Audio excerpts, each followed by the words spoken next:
He was lying on his back in the cold mud and couldn't tell where his body ended and the ground began. Everything felt heavy. His arms, his legs, his chest, even his eyelids. He tried to take a deeper breath and heard his own wheezing, like an old compressor on its last gasp. And then a face appeared above him. 6 eyes, a jaw the size of his palm. Black saliva dripped from its mouth, thick, sticky. It fell on his cheek and burned like boiling water. He blinked. The creature leaned closer. He felt its breath, rotten meat, and sulfur. A single thought flashed through his mind. A dream. Definitely a dream. Too detailed for a dream, but whatever. The creature raised its front paw. Claws as long as a knife. 3 of them, each curved inward like a hook for butchering carcasses. The paw came down. His body reacted before his mind did. He rolled away, or rather, he tried to.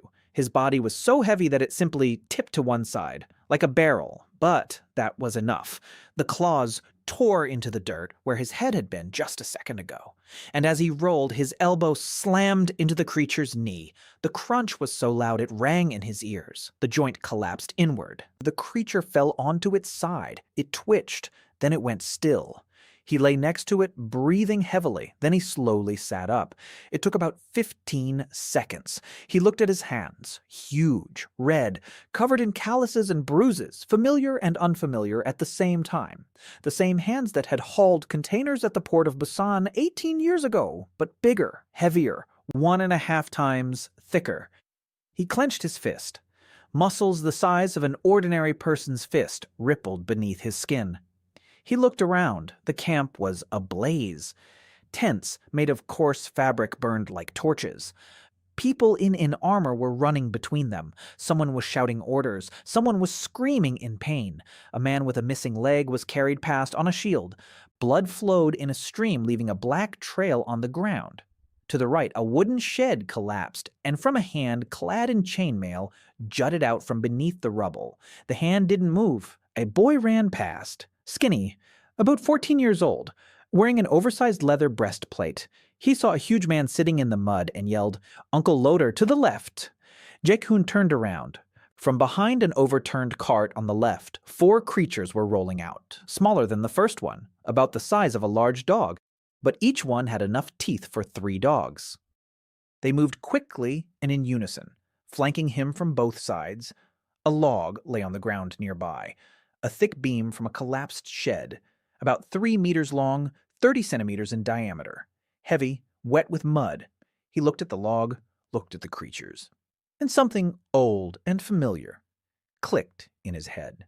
Like at the port, when the crane boom would jam and the container had to be turned by hand. He grabbed the end of the log with both hands, lifted it, his feet braced against the ground, the weight into his hips, then into his torso. He spun his whole body around just as he'd done 18 years ago, on his heel, shifting his center of gravity. The log traced an arc. The sound of the impact was wet and heavy. The 4 creatures flew away like rag dolls. The tent flew away with them. Along with the tent, a section of the palisade behind it collapsed. Jae Hoon stood with the log in his hands, breathing heavily. In the silence that followed, the young squire stood 5 paces away, silently opening and closing his mouth. Jae Hoon scratched the back of his head with his free hand. Looks like I overdid it. As always. He set the log down, slowly, carefully, just as he'd set cargo on the deck after unloading. A habit? The boy remained standing. His eyes were as big as eggs. Jae Hoon looked at the burning camp, then at the dead creatures, then at his hands, then back at the sky, the orange sky, a foreign sky. This wasn't a dream. He already knew that. He knew it from the pain in his elbow. He knew it from the smell of blood. He knew it from the way his heart was pounding wildly. Not a dream. Something else. Something much worse. Or better. It wasn't clear yet. All right. What do we have? A body weighing a metric ton, a burning camp, dead creatures, a living boy, an orange sky. People are screaming somewhere. That means they're still alive. That means he can help. He took his first step. The ground gave way beneath him like it would under a horse. Second step. Third. Every step was a struggle. His chest wheezed, his knees ached, but his legs kept moving. They were used to carrying weight, 18 years of getting used to it. The boy ran after him. "Where are you going, Uncle?" The loader, there are still demons over there? Demons. So these things are called demons. Fine. Demons it is. He walked through the burning camp, picking up anything along the way that might come in handy. A wagon shaft, a piece of chain, a shard of a shield. A loader doesn't pick and choose his tools. A loader works with whatever's at hand. At the far edge of the camp, a battle was raging. A dozen soldiers were pressed against the wall, fending off a pack of creatures. There were about 15 of them. The soldiers held their formation, but they were being pushed back. One was already lying on the ground, motionless. Jae Hoon stopped 20 paces away. He assessed the situation. A narrow passage between the warehouse wall and the palisade, 4 meters wide. The creatures were pressing in precisely there. The soldiers were backing up. 10 more paces and they'd be pinned against the corner. There was nowhere else to retreat. He looked at the shaft in his hand. Long, heavy, just what he needed. He looked at the passage, 4 meters. He was almost 1.5 meters wide himself. With a shaft held at arm's length, he would block almost the entire passage. He stood in the passage between the wall and the stockade, facing the creatures, his back to the soldiers, and he planted his feet firmly on the ground, just as he'd braced himself on the deck when the container veered off course and he had to absorb the sling's momentum. The first creature charged a second later. He met it with the pole across its snout. The creature flew backward and knocked down 2 behind it. The second jumped from above. He raised the shaft vertically and took the blow on its end. The creature slammed into it with its chest and hung there, twitching. He shook it off with the same motion used to shake a sack off a hook. The third, the fourth, fifth. They kept coming, and he kept flinging them aside. He didn't kill them. He just flung them aside, like boxes falling off a pallet. The shaft creaked but held. His feet sank into the mud up to his ankles, but he didn't budge a centimeter. Behind him, one of the soldiers shouted, "Who's that?" Another replied, "A porter from the supply company." The third one said something that sounded like a curse, but there was no contempt in his voice. There was astonishment. The creatures receded. They regrouped, and they left. Not because he had defeated them, because the passage was blocked, because they couldn't budge him. 340 kilograms, standing in the 4-meter passageway and had no intention of going anywhere. The creatures didn't like that. When the last creature disappeared behind the burning tent, Jae Hoon exhaled, long and hard, with a whoosh. Then he turned to the soldiers. 10 men were looking at him. Silently, he looked at them. Then at the shaft. It had snapped in the middle and was held together by splinters. He carefully laid it on the ground. "Are there any survivors?" Everyone's alive. One wounded. Good." He looked at the wounded man. A guy in his 20s. A cut on his thigh. Deep, but not life-threatening. "Is there anyone here who can treat him?" One of the soldiers nodded. "A healer, in the infirmary, if the infirmary hasn't burned down." Jae Hoon nodded. "2 of you take the wounded man. The rest of you follow me. We'll check the camp." He said this in the same tone he'd used at the port. 2 of you on the crane, the rest on the slings. Let's go." The soldiers exchanged glances. Then one of them nodded, and they followed him, a huge, sweaty, gasping man in a tattered shirt without a single piece of armor on his body. They followed him because in the burning camp, among the dead and the dying, this man was the only one who knew exactly what to do next, or at least pretended to know. And in hell, that's enough. By morning, the camp had stopped burning. Not because they'd put it out, because everything that could burn had already burned. Jae Hoon sat on an overturned barrel by the ruined warehouse, trying to catch his breath. A young squire sat nearby, the same one. He silently handed Jae Hoon a mug of water. Jae Hoon took it. He drank. He looked at the boy. "What's your name?" "Tim." "Tim. All right. Tim, there's some food here." Tim nodded. He ran off. He returned 10 minutes later with a bowl of porridge. Cold. Burnt around the edges. Jae Hoon ate it all in a minute. Tim looked at the empty bowl, then at Jae Hoon. "I'll bring you some more, if I can." Tim ran off again. He returned with 2 bowls. Jae Hoon ate both.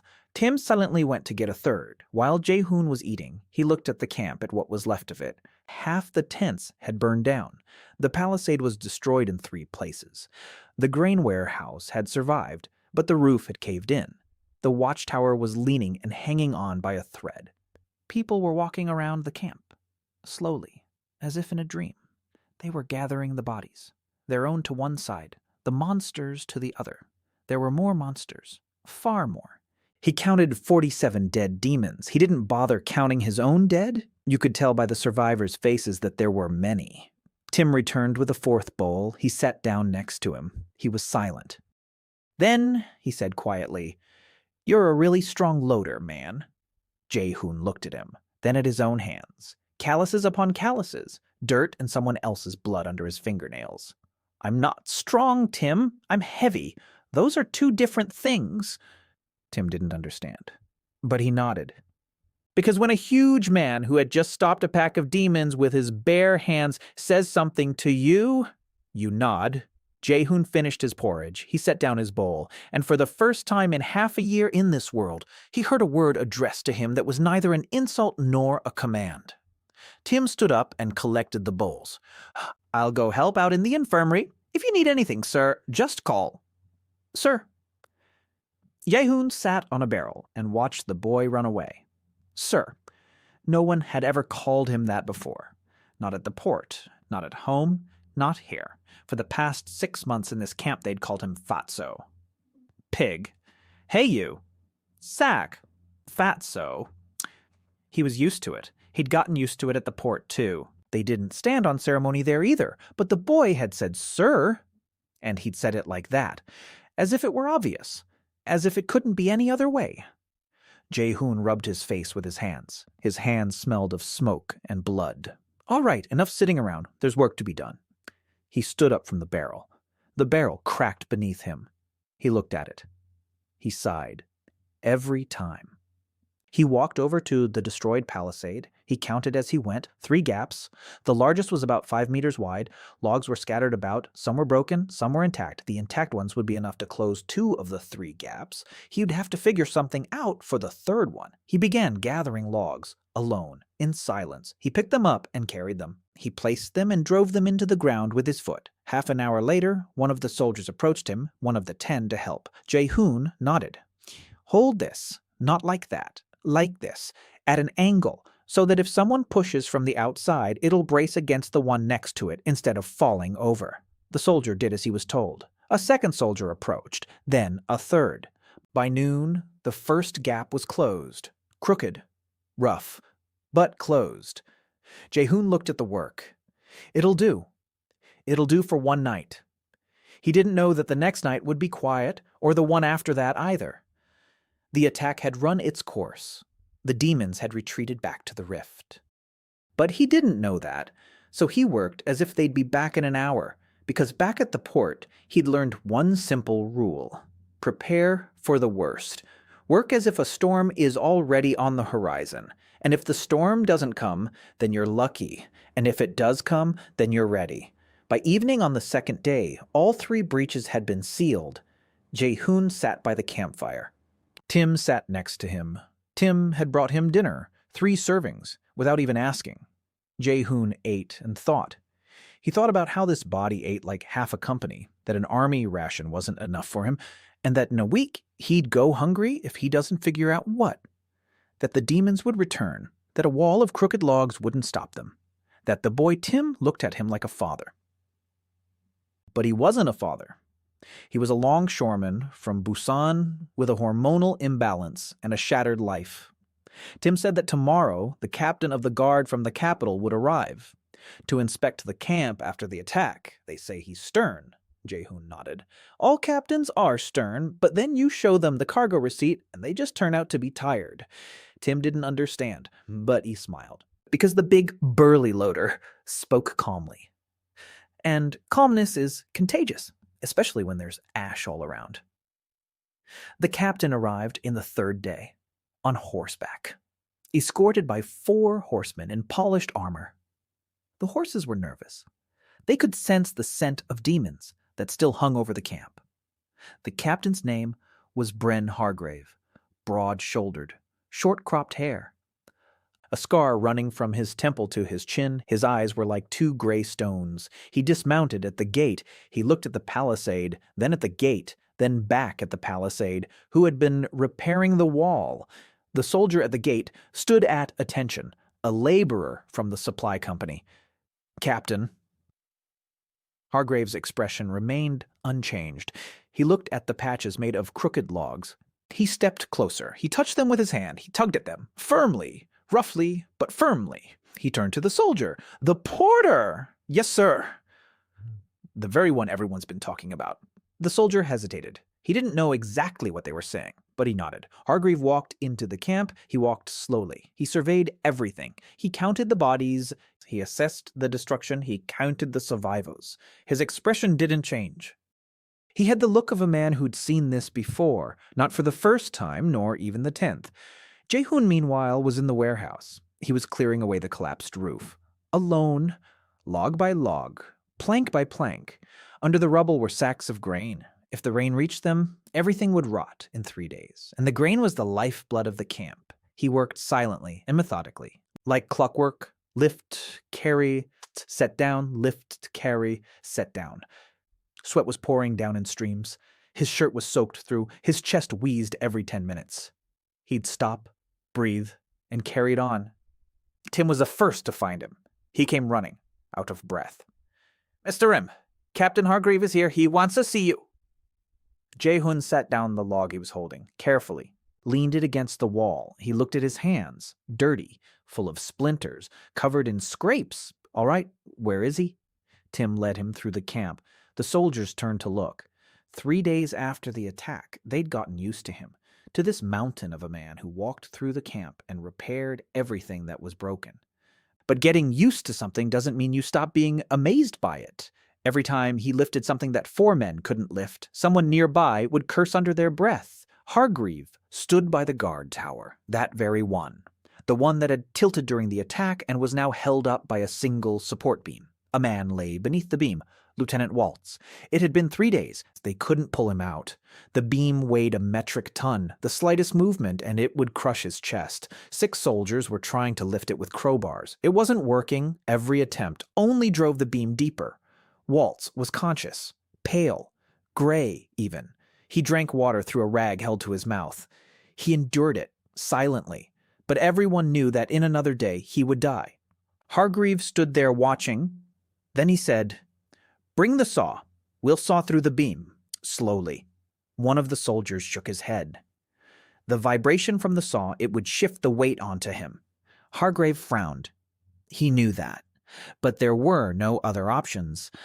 Jae Hoon approached. He stopped. He looked at the rubble, at the beam, at the lieutenant beneath it, at the tower's tilt, at the support logs, at the ground around them.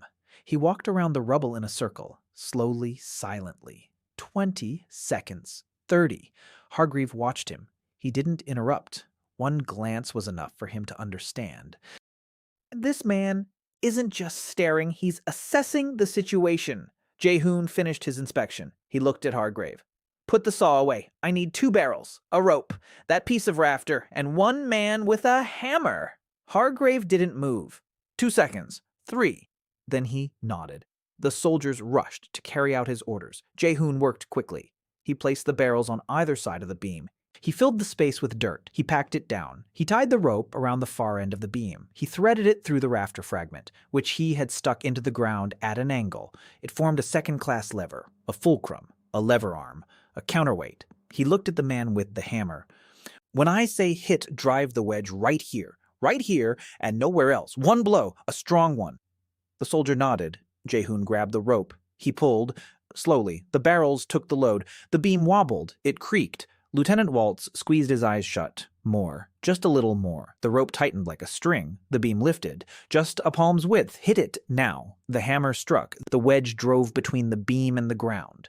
The beam froze in place, standing on its own, held in place by the counterweight of the barrels filled with earth. "Pull him out. Carefully. Don't jerk him." The soldiers pulled Waltz out. He was alive. Broken ribs. His wrist was shattered, but he was alive. 7 minutes. The whole operation took 7 minutes. Hargrave stood and looked at the structure, then at Jae Hoon, then back at the structure. "Who are you?" Jae Hoon wiped the sweat from his brow with his sleeve. A loader. Hargrave was silent for a long time. Then he said, "Come with me." They sat down in the undamaged tent. Hargrave on a chair, Jae Hoon on a barrel. The chair wouldn't have held him. Hargrave asked questions. Jae Hoon answered. Briefly. "Where are you from?" "From far away." "Name." "Im Jae Hoon." "Rank." "No rank." "Training." "No training." "Magic." "No magic." After each answer, Hargrave remained silent a little longer than necessary. "How did you kill the elite demon scout?" "With my elbow." Hargrave blinked. "With your elbow?" "I fell on him with my elbow, by accident." Hargrave rubbed the scar on his face, a habitual gesture. "4 privates with a log, a pack by the passageway, with a staff. Do you realize that an elite scout is a rank B? It usually takes a group of 5 rank D fighters to kill one." Jae Hoon didn't know what ranks were. He knew the creature was heavy, and that his elbow was heavier. Hargrave leaned back in his chair. He studied it, the way one studies a mechanism, trying to figure out how it worked. "You're big. 300 kilograms. 340. Hargrave snorted. 340. "And you're not a fighter. I'm a mover.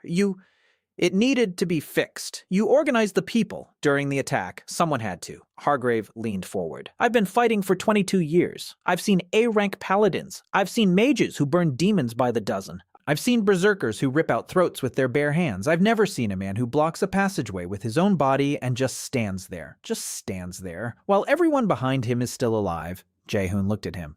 "Well, that's how they work at the port. You stand and hold the line until the cargo is unloaded." Hargrave didn't understand, but he nodded, just like Tim.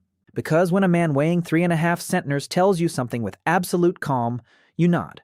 Hargrave stood up. "I'll write a report. You'll be given a rank. At least an F to start with. That'll give you a salary and double rations." "Double isn't enough." Hargrave stopped in the doorway of the tent. "How much do you need?" 4 rations. A day." Hargrave turned around. He looked at him for a long time. Then he said, "I'll see what I can do." And he left. Jae Hoon remained sitting on the barrel. It creaked beneath him. He thought he needed to find something sturdier to sit on. A rock, for example. Or a stump, or nothing at all. He was used to standing. He'd been standing for 18 years. That evening, Tim brought him some news. Before leaving, Captain Hargrave had issued an order. Im Jae Hoon, a loader from the wagon company, is assigned the temporary rank of F triple rations. Temporarily, until the next inspection. Triple, not 4, but it's still better than 1. Tim was beaming, as if he'd been given the rank himself. Jae Hoon looked at the boy. "Tim, what's an F rank?" Tim began to explain. F is the entry-level rank, the lowest. Ordinary infantrymen. Above that is D, then C, then B, then A. And the highest is S. There are about 5 of them in the kingdom. Maybe 6, no one knows for sure. Jae Hoon listened and nodded. "So F is rock bottom." Well, his whole life, he'd been considered rock bottom. At the port, then here. Nothing new. But now, rock bottom comes with triple rations. He lay down to sleep in his spot against the warehouse wall, on straw, the familiar straw. In half a year he'd learned to sleep on it. It had been tougher at the port, a metal bench in the locker room when he didn't make it home in time. Before closing his eyes, he thought, 3 days in this world, for real. For half a year before that, he'd been a SAC, a cargo unit. Now he was a cargo unit with an F rank and triple rations. Progress. He smiled and fell asleep for the first time in half a year without nightmares. 4 days after Hargrave's departure, a new person arrived in Iron Ridge, or rather, a new woman. She rode through the gates alone, without an entourage, on a black horse that looked just as angry as its rider. A 2-handed sword nearly as tall as she was herself jutted out from behind her back. Her armor was worn but well made. Her posture was such that it seemed her spine had been cast from steel. The soldier at the gate stood at attention and saluted. "Knight, Captain Rena Arden." She did not respond. She dismounted. She handed over the reins. She surveyed the camp with a single sweeping glance. Then she headed for headquarters. Tim found out about her 5 minutes later. He ran over to Jae Hoon, who was clearing debris at the site of the former stable at that very moment. Mr. Im, a knight from the capital, Rina Arden. They say she's from an impoverished family, but she's a Class B knight. 2 years ago, she was considered one of the best swordswomen in the Western garrison. Then something happened. No one says what. Jae Hoon pulled a plank out of the rubble. He set it aside. Everyone knows she's here for my head. Tim hesitated. Rumors are circulating that the capital sent her to investigate. Is it true that a commoner here is slaying demons, or if someone just made it up? Jae Hoon pulled out a second plank. Well, let her check. What am I going to do to her? Run away from her or something? Tim smiled. Then he grew serious. But what if she was ordered to do more than just check? Jae Hoon looked at the boy, then at the plank in his hands. Tim, I've been hauling logs all day. If a B-rank knight wants to kill me, she'll do it before I even have time to turn around. So there's no point in being afraid. Let's get back to work. Rina Arden found him on her own 2 hours later. He was on the eastern rampart, the very section of the wall that the demons had damaged during their attack. Jae Hoon stood there looking at the wall, or rather at what was left of it, a crenellated wall, beautiful, with loopholes at regular intervals. A textbook example of fortification, and utterly useless. He could tell by the claw marks. The demons hadn't even slowed down. They'd leaped over the battlements as if they were a low fence. The embrasures turned out to be too narrow. The archers couldn't adjust their angle fast enough. Beautiful, useless, dead. You're that porter, a voice behind him. Cold, even without inflection, like a sentence being read out. He turned around. Rina Arden was standing 5 steps away. Up close, she looked younger than from a distance. 26, maybe 27. Dark hair pulled back into a short ponytail. Her face was pale. Beautiful, if not for the expression. The expression was as if she were already tired of a conversation that hadn't even begun yet. That very one. She looked him up and down. It took a while. There was a lot to take in from bottom to top. 340 kilograms. That's true, probably. I haven't weighed myself, but Captain Hargrave said over 300. She didn't smile. I was told you killed an elite scout. Rank Bay locked him. By accident, she paused. I was also told you held the pass against the pack. All by yourself? It was scary. I was also told that in 3 days you rebuilt a palisade that would have taken an engineer company a week. I had nothing else to do. Rina Arden looked at him. For a long time, he could feel her gaze. She was sizing him up. The way they appraise a weapon in a shop, checking the balance, the sharpness, whether it's worth the price. You don't look like a fighter, because I'm not a fighter. You don't look like a laborer, because laborers don't weigh 3 centners, usually. She tilted her head slightly. Show me what you can do. Right now. Jae Hoon looked at her, then at the wall, then at her again. All right, let's go. He led her to the training area, or rather to what was left of it, a few posts for sword drills, sandbags, straw-stuffed dummies. He stopped at a post, a thick oak post driven into the ground, scarred by swords. Years of training. Jae Hoon wrapped both arms around it. He crouched down. He exhaled and pulled. The post came out of the ground with a crunch. The roots snapped. Stones flew in all directions. He pulled the post out whole, 1.5 meters in the ground, for a total of 3 meters, 80 kilograms. He hoisted it onto his shoulder, just as he used to carry beams at the port. Now watch, he said. He took 3 steps toward the mannequin, and he jabbed it with the end of the pole, just like ramming a gate with a battering ram. The mannequin didn't just fall, it shattered. Straw sprayed in all directions like water. Rena stood and watched. The wind ruffled her hair. Her face showed nothing. No surprise, no admiration, no fear. Nothing. One more time from a spin. Just like you did with the log. Jae Hoon looked at her, then at the pole. Then he glanced around. No one was within throwing distance. All right.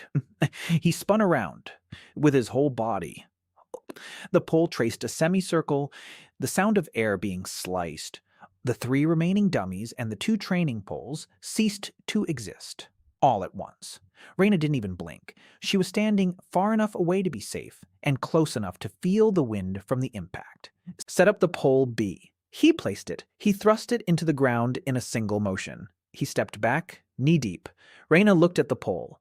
at the hole in the ground where he'd pulled it from, at the debris of the dummies, at him. "You're not a fighter?" She said it as a statement of fact, just as obvious as saying water is wet. "No. You have no technique, no stance, no understanding of distance. Any Night D would flank you and slaughter you, probably," but Raina paused. "If you stand in a narrow spot where you can't be flanked, you'll stop anything that strikes you."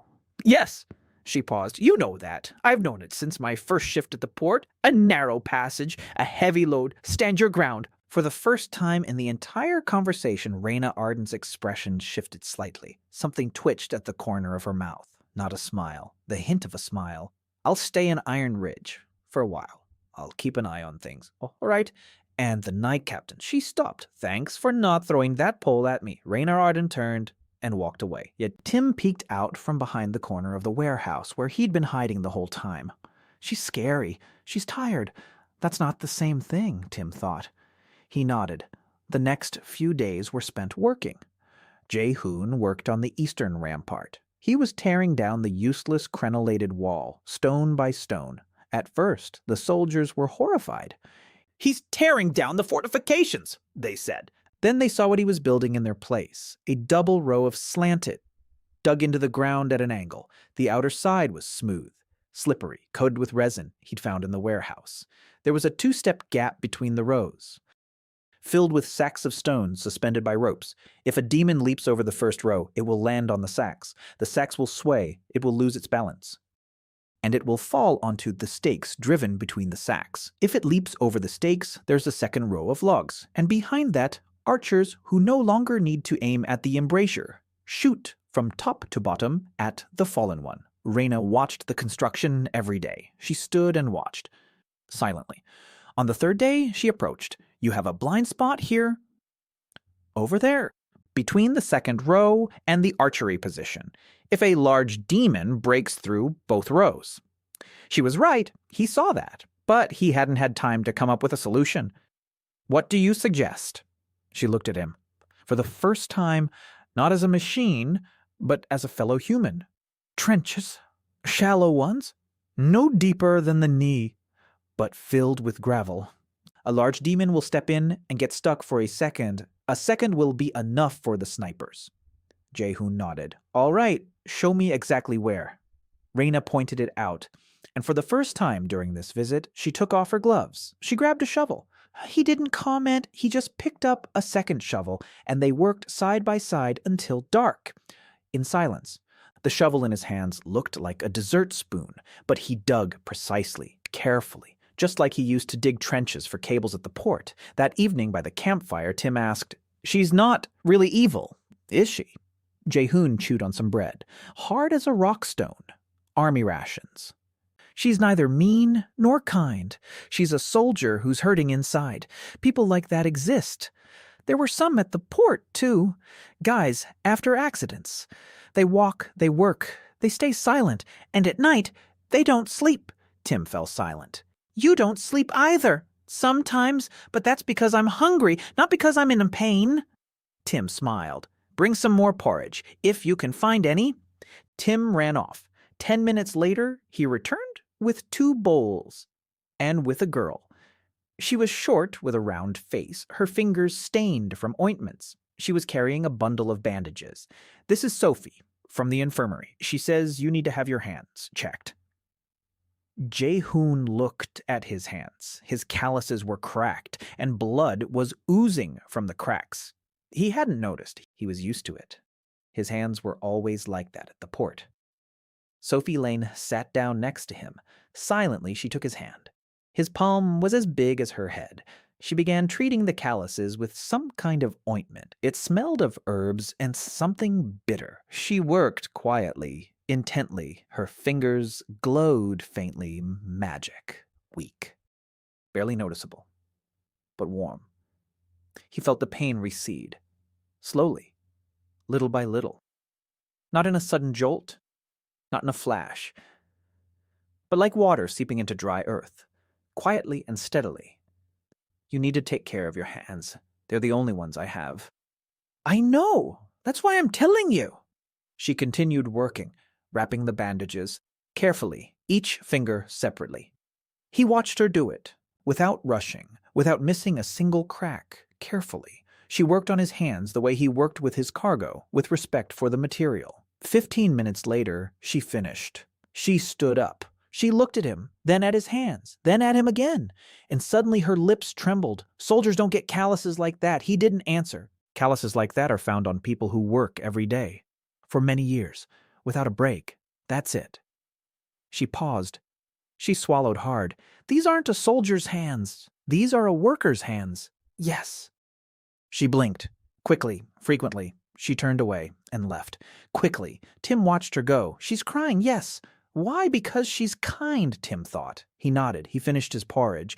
Jae Hoon looked at his bandaged hands. White bandages on his huge red palms. Beautifully bandaged, neatly. He couldn't remember the last time someone had bandaged his hands. Probably never. At the port, they just wrap them in electrical tape and then get back to work. He went to bed. The bandages smelled of herbs. It was pleasant.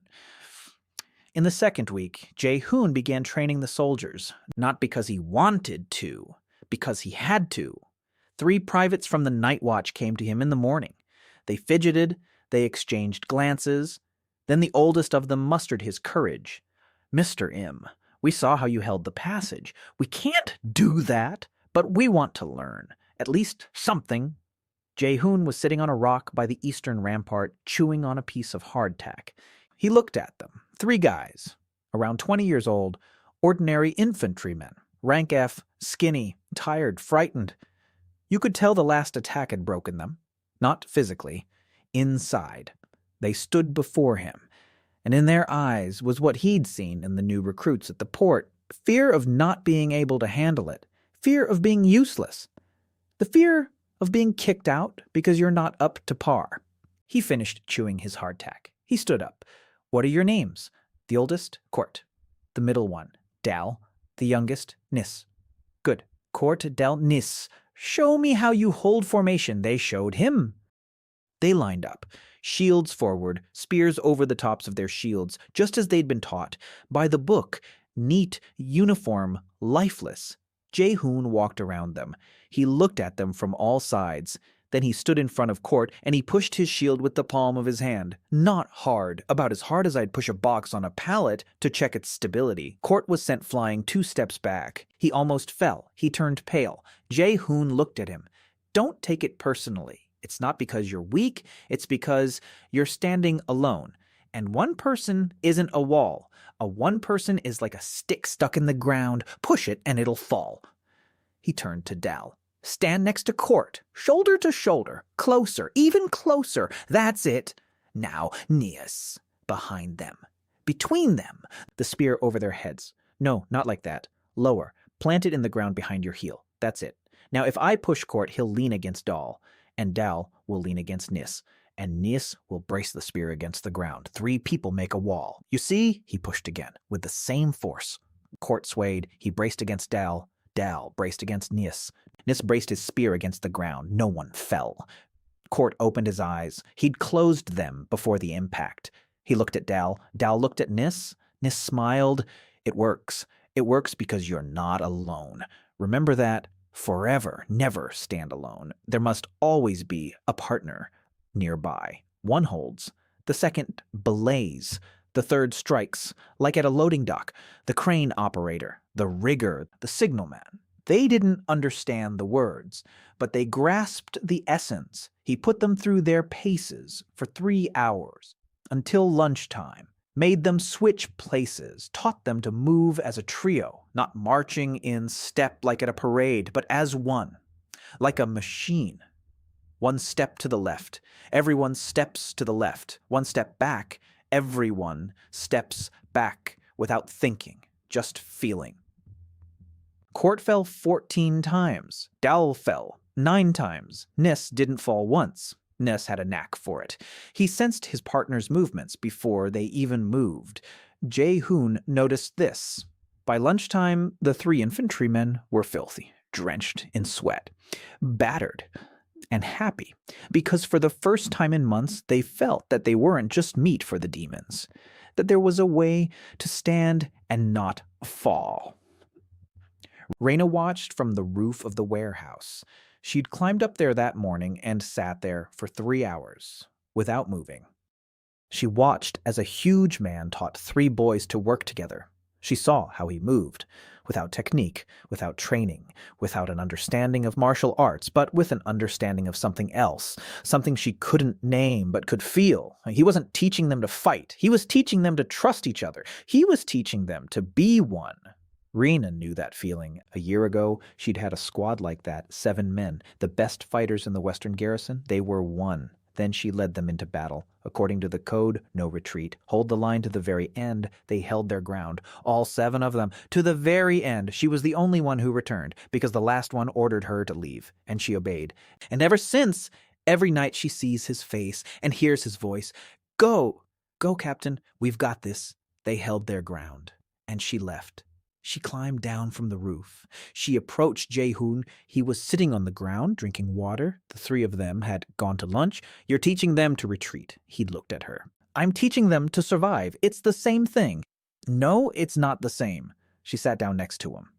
On the ground, in the mud, in her worn but sturdy armor. In the Knight's Code, there's no word for retreat. There's only stand your ground to the end. The code was written by people who never stood their ground to the end. Because if they had stood their ground, they wouldn't have finished writing the code. Rena turned her head. She looked at him. There was something in her eyes, not anger, not resentment, pain, an old, deep-seated, dull pain, like a callus that always hurts. A year ago, I lost my squad. He listened. 7 men, the best. We stood our ground to the very end. Just like in the code, they all died. I survived, because the last one ordered me to leave. She fell silent. He was silent, too, for a long time, a minute, 2. Back at the port, he'd learned to be silent when someone was hurting, not to rush in with words, not to comfort, not to give advice, just to be there. Because words don't fix things. Words are just noise, and a person who's hurting needs silence. And someone by their side. Then he spoke. Rena! She looked up. You didn't abandon them. You survived. That's part of the job, too, carrying the memory through to the end of the shift. She didn't answer. She sat there for a long time, staring straight ahead. Then she stood up. She dusted off her knees. She turned to him. Tomorrow I'll train with your trio, if you'll have me. There's enough room. She nodded and left. Tim ran up a minute later. What did she say? That she'll come to training. Tim beamed. A rank B knight will be training with us.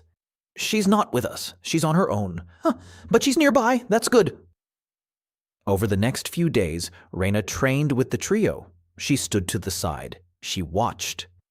Then she began offering advice, correcting their grip, the angle of their shields, their stance. She knew what Jae Hoon didn't know: technique, combat maneuvers, striking range. He knew what she didn't know: teamwork, backup, load distribution. Together, they complemented each other. The trio became a quintet: Court, Dal, Nis, and Rena on the flank, Jae Hoon in the center, the anchor around which everything revolved. At the end of the week, they held a training battle. The 5 of them against 10 soldiers from the 1st Company. The 1st Company considered itself the best in the camp. The battle lasted 4 minutes. The 10 didn't make it past. Court and Dal held the front line. Nis fired into the gaps between the shields. Rena cut down those who tried to flank them. And Jae Hoon stood in the center like a pillar. Like a rock, like a container on deck during a storm. They couldn't budge him. They didn't even make him waver. 10 men. He didn't even break a sweat. After the battle, the commander of the 1st Company approached Jae Hoon. He looked up at him. He was silent. Then he said, "Teach my men to..." Jae Hoon looked at him, at Rena, at the trio. "I need more food. 4 rations. I have 3. The commander of the 1st Company grunted. "It'll be 4. Deal." Sophie came every evening. She bandaged his hands, silently. Sometimes she stayed by the campfire. She sat next to Tim. She listened as Jae Hoon told the boy about knots. Nautical knots. They didn't know any like that around here. He demonstrated on a rope. This one holds a load. This one comes undone quickly if you yank it. This one doesn't slip when wet. Tim remembered everything the first time. Sophie did too. She didn't speak, but her fingers mimicked the movements. The healer and the knots. An unexpected connection. But bandaging involves knots too. She realized that. After a week, her bandaging became twice as fast. She used his knots for the bandages. One of the wounded men said the bandage didn't slip. It didn't unravel. It was as if it were glued on. Sophie smiled quietly, thanks to the loader. The wounded man didn't understand, but it was comfortable for him. By the end of the second week, the eastern rampart had been rebuilt. A double row of slanted logs, trap bags, stakes, moats filled with rubble, firing positions on high ground. Raina walked around the structure 3 times. She touched every log. She checked every rope. She stood at a firing position. She looked down. Any demon that tried to climb up here would die before it even reached a defender. If everything worked as planned. If it works. A week later, they found out. It worked. They came at night, without warning, without a signal horn, because the demons had taken out the sentries at the distant outposts beforehand. Quietly, quickly, professionally. Tim was the first to notice. He wasn't asleep. He'd started sleeping poorly after the first attack. He was lying on his cot by the warehouse wall next to Jae Hoon, staring at the ceiling, and he heard it. Not a sound. The absence of sound. Usually at night in the camp, you could hear crickets, the chirping of cicadas, the rustling of mice in the straw. All of that had fallen silent, all at once, as if someone had turned off the sound. Tim sat up. He looked toward the eastern rampart. Dark, too dark. The torches on the wall weren't lit. He touched Jae Hoon on the shoulder. Mr. Im, the torches! Jae Hoon opened his eyes. Instantly, without any transition from sleep to wakefulness. Back at the port, he had learned to wake up at the slightest touch, when the crane creaked at night. When a rope thumps against the deck, any unusual sound, and you're on your feet. He looked at the wall.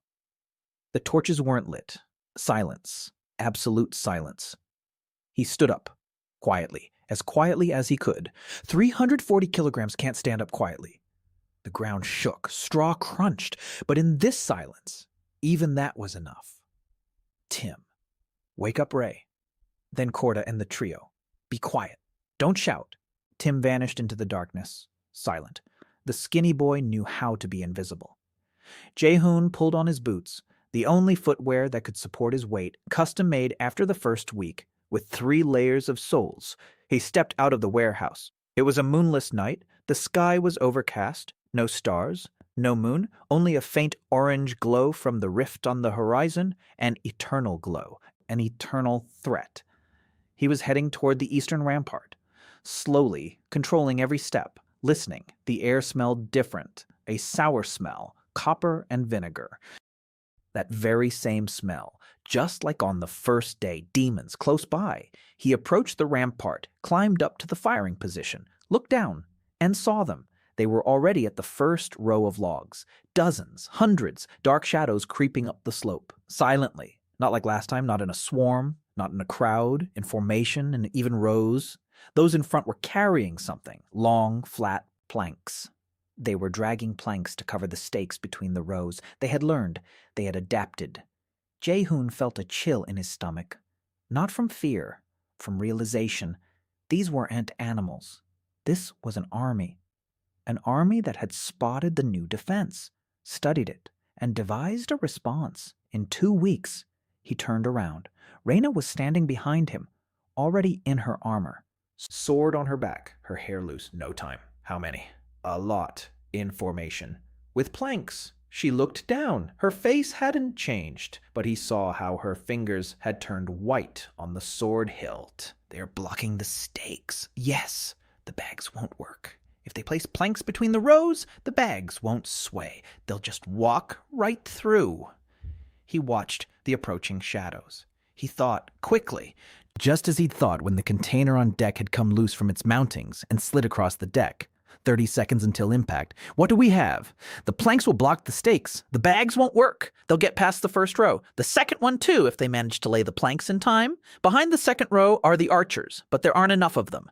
And there are hundreds of demons. He needed something heavy, something the planks wouldn't stop. He looked around. Barrels. Those very ones.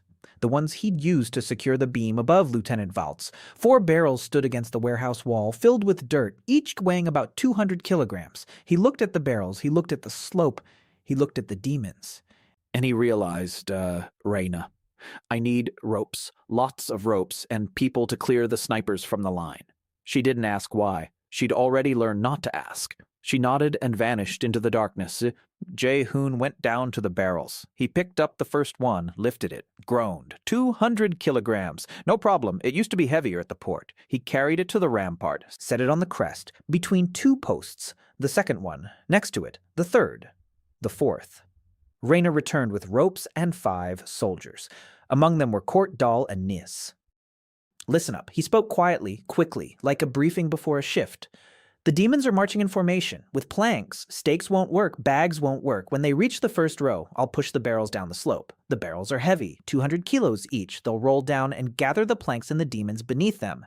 It won't stop them all, but it'll break their formation. When the formation breaks, they'll become a mob, and the mob will end up in the sacks. The sacks will work, and then the archers will strike. Court raised his hand. And if the barrels don't make it? If they get stuck, then I'll go myself. Silence. 5 soldiers and 1 knight stared at him, at a 300-kilogram man who had just said he would roll down the slope toward 100 demons. He wasn't joking. Reyna opened her mouth. She closed it. Opened it again. No, the barrels will make it. Tie the ropes to the barrels. If they get stuck, we'll yank them. That was the plan. A bad one. Clumsy. Cooked up in 30 seconds. But there wasn't another one. The first row of demons reached the logs. They began laying down planks, quickly, in unison, like workers on a construction site. Jae Hoon stood by the first barrel, hands on the sides. He waited. He counted. 10 rows reached the first row, 20, 30. The slope between the rows was filling with dark bodies. The more that squeezed between the rows, the more barrels they'd gather. More. Just a little more. The first demons crossed the stakes along the planks. They reached the second row. They began laying planks on the second row. Now, he pushed the first barrel. It rolled down from the crest, heavily, slowly, then faster, then even faster. A 200-kilogram oak barrel filled with earth slammed into the line of demons like a battering ram. The planks flew apart. The demons were flung in all directions. The barrel smashed through the first row and continued down the slope, gathering bodies in its wake. A second barrel. To the right, it took a different trajectory. It struck the flank. The formation broke. The demons standing on the planks lost their footing. They fell through the gaps between the stakes. The sacks swayed. The third row of demons became entangled in the sacks. The fourth barrel went to the left. It blocked the last corridor. The formation descended into chaos. Archers. Reyna gave the order. The archers in their positions fired downward at those who had fallen, at those who were entangled, at those trying to get back up, from top to bottom, just as Jae Hoon had calculated. When the enemy is down, he doesn't block with a shield, because he has no shield, because he isn't human, because he's used to his enemies standing before him while he tears them apart. But from above, out of the darkness, arrows fly at him. This wasn't part of his protocol, but not all the demons fell into the trap. The rear ranks didn't slip between the lines. They saw what had happened, and they went around. To the right, where the rampart ended and the old palisade began. The one Jae Hoon had repaired in the early days. Crooked, rough, just for one night. It would do. It didn't. The first demon smashed through the palisade like paper. A huge one, the size of a bull, 6 legs, armor on its back. It barged into the camp and roared. The rest surged in behind it, dozens of them. Reyna intercepted the first one. Her sword traced an arc. The demon lost 2 legs and collapsed, but there were more behind it, and more. She slashed quickly, precisely, gracefully, just like in the textbook. But there were too many of them. She couldn't keep up. Court and the trio stepped up behind her. Shields forward, spears over their heads, just as Jae Hoon had taught them. They held their ground. 5 seconds, 10. A large demon struck Court's shield. Court braced himself against Dahl. Dahl braced himself against Nis. Nis drove his spear into the ground. No one fell. It was working. But the demon's blow was heavier than Jae Hoon's training strikes. They slid backward. Slowly, centimeter by centimeter. Jae Hoon saw it from the rampart. He was already running, or rather doing what he considered running, a heavy trot. The ground shook beneath him. 15 meters, his chest wheezed, his lungs burned. He reached the breach. He stood in it, his back to the trio. Facing the creatures, 6 demons were crawling through the breach at once. He grabbed whatever was at hand, a splinter of a log from the palisade, 2 meters long, heavy, wet, and he got to work, just like unloading cargo. When the crates roll down the conveyor belt and you don't get to choose, you grab one and set it down, grab one and set it down, rhythmically, monotonously, without pause. Only here, instead of boxes, there were demons, and instead of set it down, it was swing it. The first one right in the face. The second one under the paws, the third one tried to jump and got hit by the log from below. It flew back over the palisade. The fourth one bit down on the log. Its teeth got stuck. Jae Hoon lifted the log along with the demon. He spun around. He slammed the demon against the warehouse wall. The demon broke free. The wall didn't.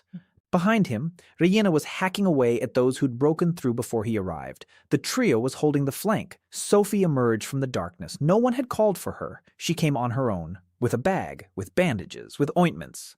She crouched behind the trio, quiet, unnoticed. When Dal got a cut on his forearm, she bandaged it in 10 seconds, with the knot she'd learned from Jae Hoon. Dal didn't even lower his shield.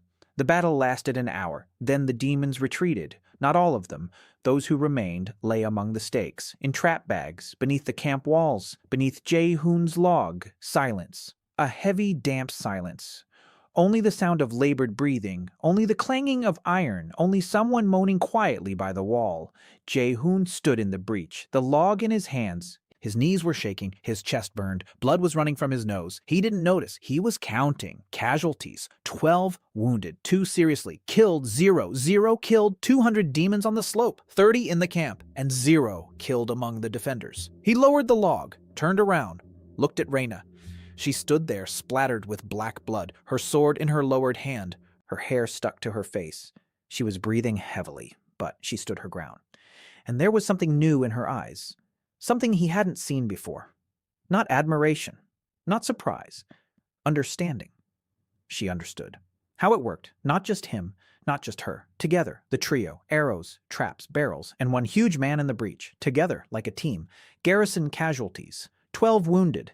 0 killed. Expected casualties for an attack of this scale. 200, at least. Sophie stood in the middle of the courtyard with a bag in her hands. The wounded lay all around her. She knelt down next to the first one. She placed her hands on his chest. Her fingers glowed dimly, quietly, slowly, little by little. She couldn't heal a wound in a second, like the healers in the capital. But she could stop the bleeding, ease the pain, begin the healing process. Slowly, patiently, hour by hour. She moved from one to the next, quiet, focused. Her hands glowed ever more faintly. Her magic was running out, but she didn't stop. Jae Hoon approached her. He sat down beside her. She was treating the 7th wounded person. Her hands were trembling. The light had almost faded. Sophie, get some rest. Just 5 more. They'll wait. You'll lie down. They'll be bandaged. The bleeding has stopped. You've done the hard part. Rest for an hour. Then you'll continue. She looked at him, exhausted, pale, dark circles under her eyes. And if anyone's condition gets worse while I'm resting, I'll wake you up. I promise. She looked at him, at his enormous face, covered in blood and dirt, at his tired, calm eyes, and she believed him, because this man didn't know how to lie. She could see that. Over the past 3 weeks, she'd come to understand it. He didn't lie, ever, not even when it would have been easier to lie. She lay down, right on the ground, next to the wounded. She closed her eyes. A second later, she fell asleep. Jae Hoon took off his cloak. It was huge, like a blanket for 2 ordinary people. He covered her with it. Tim appeared beside them. Quiet, as always. I'll sit with the wounded. I'll wake you if anything happens. Okay. Tim sat down, serious. A 14-year-old boy with the face of an old man. War does that to children. Jae Hoon stood up. He walked over to the breach. The palisade needed to be repaired again. He began to work, alone, in the dark. He lifted a log, set it in place, rammed it down with his foot, lifted the next one. 20 minutes later, Rayena approached him. Silently, she took a log. They worked together until dawn, without a single word. When the sun rose over Iron Ridge, the breach was closed. Crooked logs, rough work, just for one night. But he knew that next time he would build it better, because next time he would know that the demons come with planks. And next time he'd be ready. Reyna stood beside him. She looked at the repaired palisade, then at the field in front of the rampart littered with the bodies of demons. Then at him, 12 wounded, 0 killed. Yes, she paused. The last time a camp of this size was attacked by such a large force, the casualties numbered 140. Jae Hoon didn't answer. He was looking at the eastern rampart. Your system works. It's not mine. It's ours. Court Dahl and Niece held their ground. The archers held their ground. You held your ground. Sophie pulled out the wounded. Tim sounded the alarm. Everyone was in their place, like a team. He turned to her. I was just standing in the breach. That's what I'm good at. Standing. Reyna Arden, Knight Captain, rank B, an impoverished house, a lost squad, a year without sleep. She looked at this huge, exhausted man. And for the first time in a year, for the first time since that night when the last of her squad told her to leave, she smiled, just a little, at the corner of her mouth. Mr. Im, you're disgustingly modest. He looked at her, then at his hands. Sophie's bandages had torn during the battle. His calluses were bleeding. I'm not modest, I'm honest. She shook her head and walked away, but the smile remained, small, lively, the first in a year. It was quiet in the camp that morning, not the silence of fear. The silence after work, when the shift is over, when the cargo is in place, when you can sit down and breathe, a sigh of relief. Jae Hoon sat by the campfire. Tim brought him breakfast, 4 bowls. No questions asked this time. The commander of the first company kept his word. 4 rations. Jae Hoon ate and looked out over the camp, at the soldiers clearing away the demons' bodies, at Sophie, who woke up 2 hours later and was treating the wounded again, at Reyna, who was sharpening her sword by the headquarters wall, at Tim, who was helping everyone at once and managing to be everywhere, at the crooked palisade, at the eastern rampart with its slanted logs, sacks, stakes, and moats, at all of it. It was working. Not perfectly, not pretty, but it was working. Like at the port, when the crane is old, and the cables are rusty and the deck is wet, but the shift is moving along. The cargo is being unloaded. The men are alive, so it's fine. So it'll do. He finished his 4th bowl, set it down, and thought. 12 wounded, 0 killed. Not bad for an F-rank loader. News of the night battle spread through the camp by noon. By evening, the neighboring garrisons knew about it. 3 days later, a courier carried the report to the capital. 200 demons. An organized assault, 0 defenders killed. Nothing like this had ever happened in the entire history of the border fortresses. Usually, after an assault of this scale, the garrison would bury 1/3 of its men and request for reinforcements. Iron Ridge requested only planks and pitch, and food. Jae Hoon drew up a list. Tim copied it in triplicate, 1 for the commandant, 1 for the quartermaster, 1 for Rain to send along with the official report. The list was long: logs, ropes, resin, iron, staples, nails, groats. Dried meat, flour, butter, salt. The camp quartermaster read the list. He read it again. He looked at Jae Hoon. He looked at the list. This is a company's ration for a month. That's for me, for 3 weeks. The quartermaster opened his mouth, closed it, opened it again. He's a short man with a receding hairline and fingers that are perpetually stained with ink. For a year, he's been keeping track of everything that comes in and out of Iron Ridge. He's used to strange requests, but not like this. You're just one person who weighs as much as 5 men and works as hard as 10. The quartermaster rubbed the bridge of his nose. I'll write to the capital, but they won't believe it. Write that it's to replenish the garrison. Technically, it's not a lie. You alone make up for a whole reinforcement. The quartermaster looked at him for a long time. Then he grunted. Then he took out a blank sheet of paper and began to write. Jae Hoon walked out of headquarters. Sophie was waiting at the entrance, quiet as always, with a small bundle in her hands. Your hands, he said, holding out his palms. She unwrapped the old bandages. The calluses had healed. New ones were growing over the old ones, layer upon layer. Like bark on a tree. She treated the cracks, applied ointment, bandaged them with those very same knots. Did you eat today? 4 bowls this morning. That's not enough. It'll last until lunch. No, it won't be enough. You worked all night yesterday, then all day. You need more. Sophie, I always need more. That's my problem, not yours. She looked up at him, then quickly looked away. It's not just your problem. And she left, quickly, just like last time. Tim watched her go. She's at it again. Don't, Tim.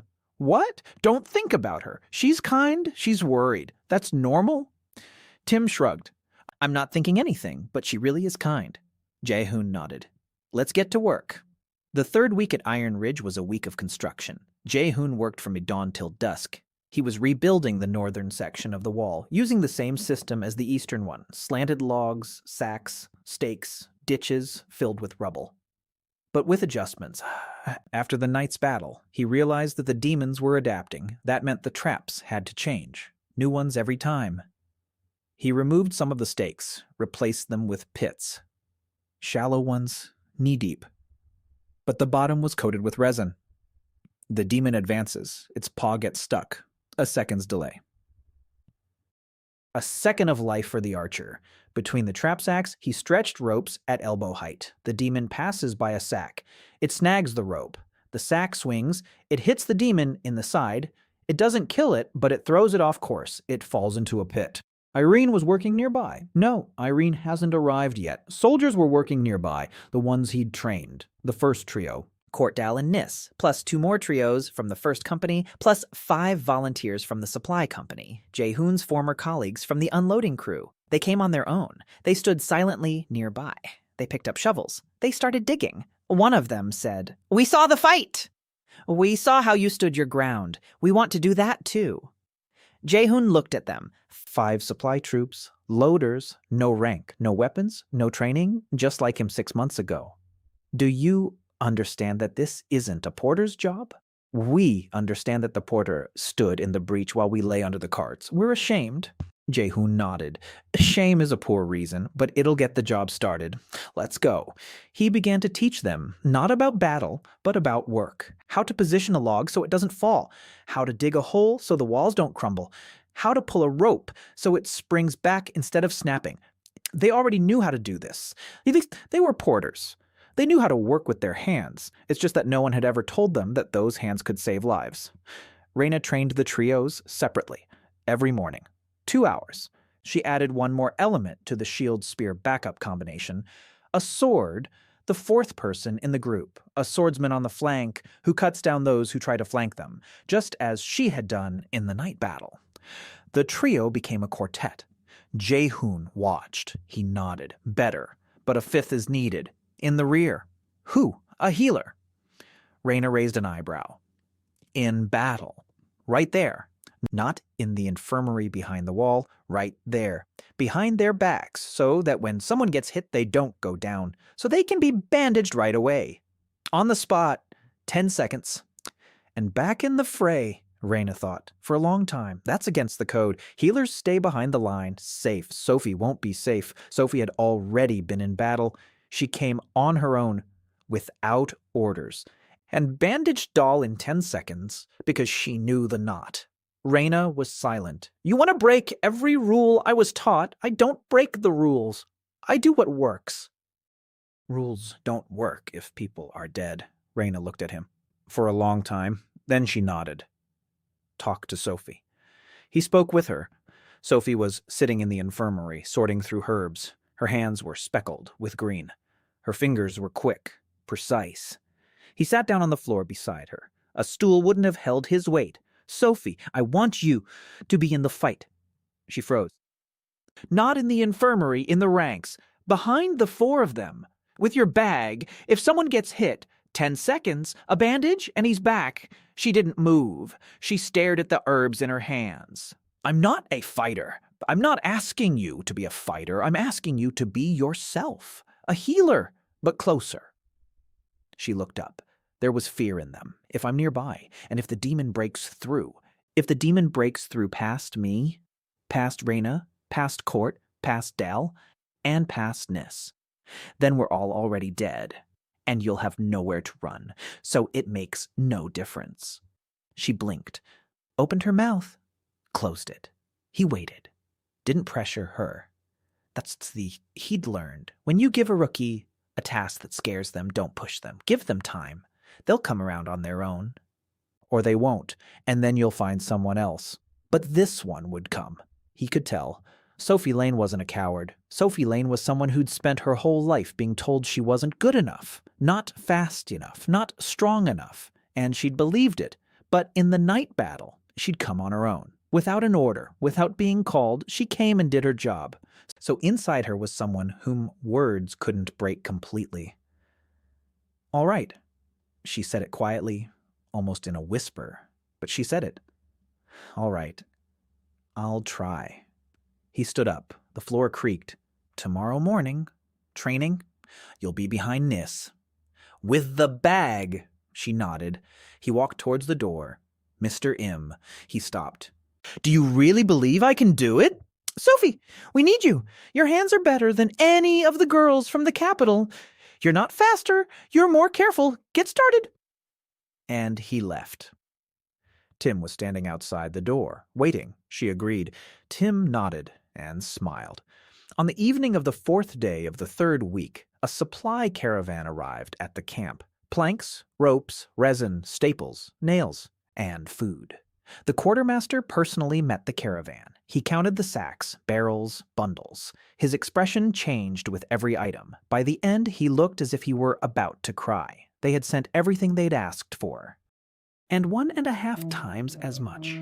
The quartermaster looked at Jae Hoon. Captain Hargrave's report. The capital didn't believe it, but they sent it anyway, because there were 0 casualties. They want this to happen again. Jae Hoon unloaded the caravan himself. Out of habit, he habit from the port. The cargo arrived. The cargo had to be received, counted, sorted. He lifted the sacks 2 at a time, 3 at a time. He hauled the barrels with one hand. The soldiers watched. The wagoners worked alongside him, in silence, like a team. By nightfall, everything had been unloaded, counted, and sorted. The quartermaster checked the inventory list. Everything added up. He looked at Jae Hoon with an expression that was hard to read, respect, exhaustion, and a hint of horror. Mr. Im, you need a separate storage area for your rations. No. I just need a corner in the general warehouse. A separate warehouse is theft. When everyone sees that I'm eating from the general warehouse, no one will say I'm stealing. The quartermaster blinked. You think about things like that. I think about anything that could break up the crew. Envy breaks things faster than demons. The quartermaster nodded, slowly, and wrote something down in his book. Jae Hoon couldn't see exactly what it was, but he hoped it was something good. The night passed quietly, and so did the next one. The demons didn't attack, not because they'd left. Scouts were reporting movement near the rift, a lot of movement, more than usual. They were gathering, preparing, training. Just like the defenders of Iron Ridge, both sides were preparing for the next round. The difference was that one side had been doing this for 300 years, and the other had been doing it for 3 weeks. But the second side had a porter from Busan, and as it turned out, that made a difference. In the 4th week, Hanaso arrived in Iron Ridge. She didn't arrive by carriage. She walked there, without a horse, without any luggage, with a single sword at her belt, a sword longer than her leg and heavier than a 19-year-old girl weighing 45 kilograms. The sentry at the gate stopped her. Documents. She held out a crumpled letter. The sentry read it, reread it, looked at her. A squire. To whom? To the garrison commander, for training. The sentry looked at the skinny girl in men's clothing, looked at the sword, looked at the letter, shrugged. Go ahead. Hanaso walked through the gate and stopped in the middle of the courtyard. She looked around. Mud. The smell of smoke. The smell of demons that hadn't dissipated for a month.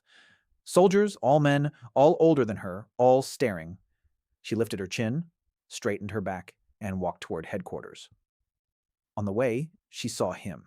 It was hard not to notice him. He was standing by the north wall, holding a log while 2 soldiers secured it with clamps. The log was 4 meters long. He held it with one hand. With the other, he showed the soldiers where to strike. She stopped. Her mouth fell open. Then it closed. Then it fell open again. That. Who is that? Tim was right beside her. He was always right there whenever someone new showed up at the camp. That's Mr. Im. The porter. Rank F. Anna looked at Tim, then at Jae Hoon, then at Tim again. The porter. Rank F. Tim nodded. He'd stopped 200 demons all by himself.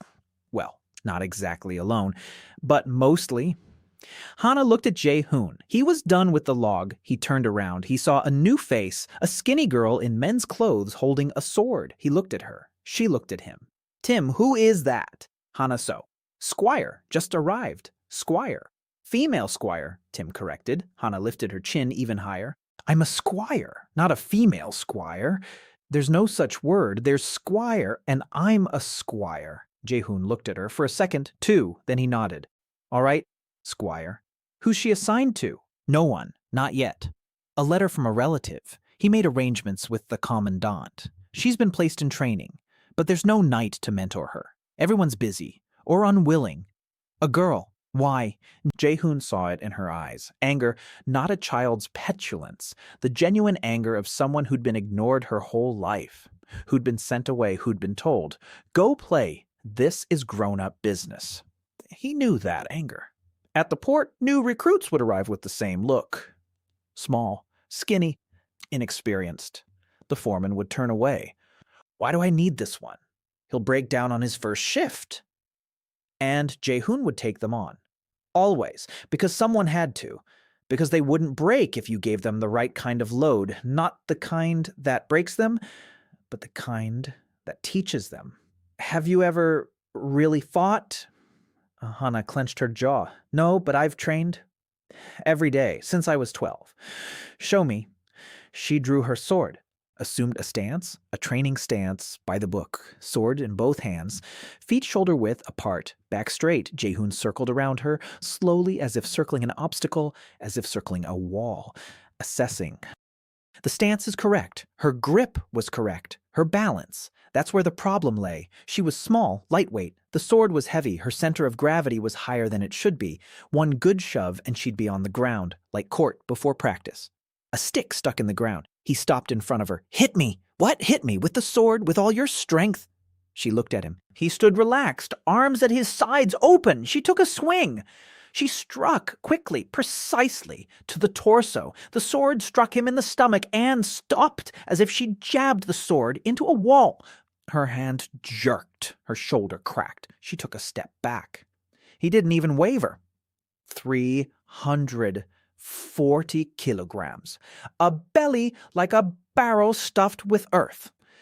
The sword hadn't penetrated the fat and muscle any deeper than a finger's width. He looked down, a scratch. Blood. Nonsense. He'd seen worse every day. He looked at her. You're fast, but you strike as if the sword is supposed to do the work. The sword doesn't work on its own. The body does. Your body is small, lightweight. Your leverage is short. So strength isn't your weapon. She stood there looking at him, at the scratch on his stomach, at the blood. She'd just cut a man, and he was talking to her about leverage. You've got speed and accuracy and height. Height, being short is good. You're below the shield. You're shorter than a sword. You're harder to hit, and you strike from below, at the legs, at the knees, at the groin, where the armor doesn't cover, where the demon isn't expecting it. She listened. The anger in her eyes shifted, slowly. It turned into something else. Interest, curiosity, hunger. We'll work on speed and sweeping kicks. In a year, you'll be taking down men twice your size. He paused. We started. In a year. She blinked. You'll take me on. I'm not a knight. I'm not a mentor. I'm a laborer, but nobody needs you right now, and I need someone who's fast and vicious. She looked at him. 5 seconds. 10. Then her eyes grew wet. She blinked quickly, turned away, wiped her face with her sleeve, turned back. When do we start? We've already started. Hold the sword. No, not like that. Shorten your grip. Closer to the guard. That way you'll turn faster. Hana so fell in love with him 3 days later. Openly. passionately. The way 19-year-olds fall in love, she followed him around like a puppy, brought him water, handed him tools, called him Mr. Im every other sentence. Tim was jealous. Not of her, of the attention. He was used to being the only one running around after Jae Hoon. Now there were two of them, and Hana was louder, faster, bolder. She said what she thought. She argued. She talked back. And Jae Hoon didn't know what to make of it. He saw the way she looked at him. He wasn't a fool. 34 years old, he'd had a wife, he'd had a life, he understood that look, and he pretended not to understand. Because she's 19, because he weighs 340, because it's wrong, because he's her coach, because he couldn't explain it, just because. Raina noticed. Of course she noticed. She came up to him that evening. She's chasing after you. Hoo-hoo! Don't pretend. Hana. She's young. It'll pass. Raina looked at him. There was something in her gaze. He couldn't read it. Maybe, or maybe it won't. She left. Jae Hoon sat by the campfire and felt as if he'd been placed on a scale, and the scale wasn't showing kilograms but problems. Tim sat down next to him, silently. He brought porridge. 5 bowls. Jae Hoon ate. Tim remained silent. Then he said, Mr. Im. Yes.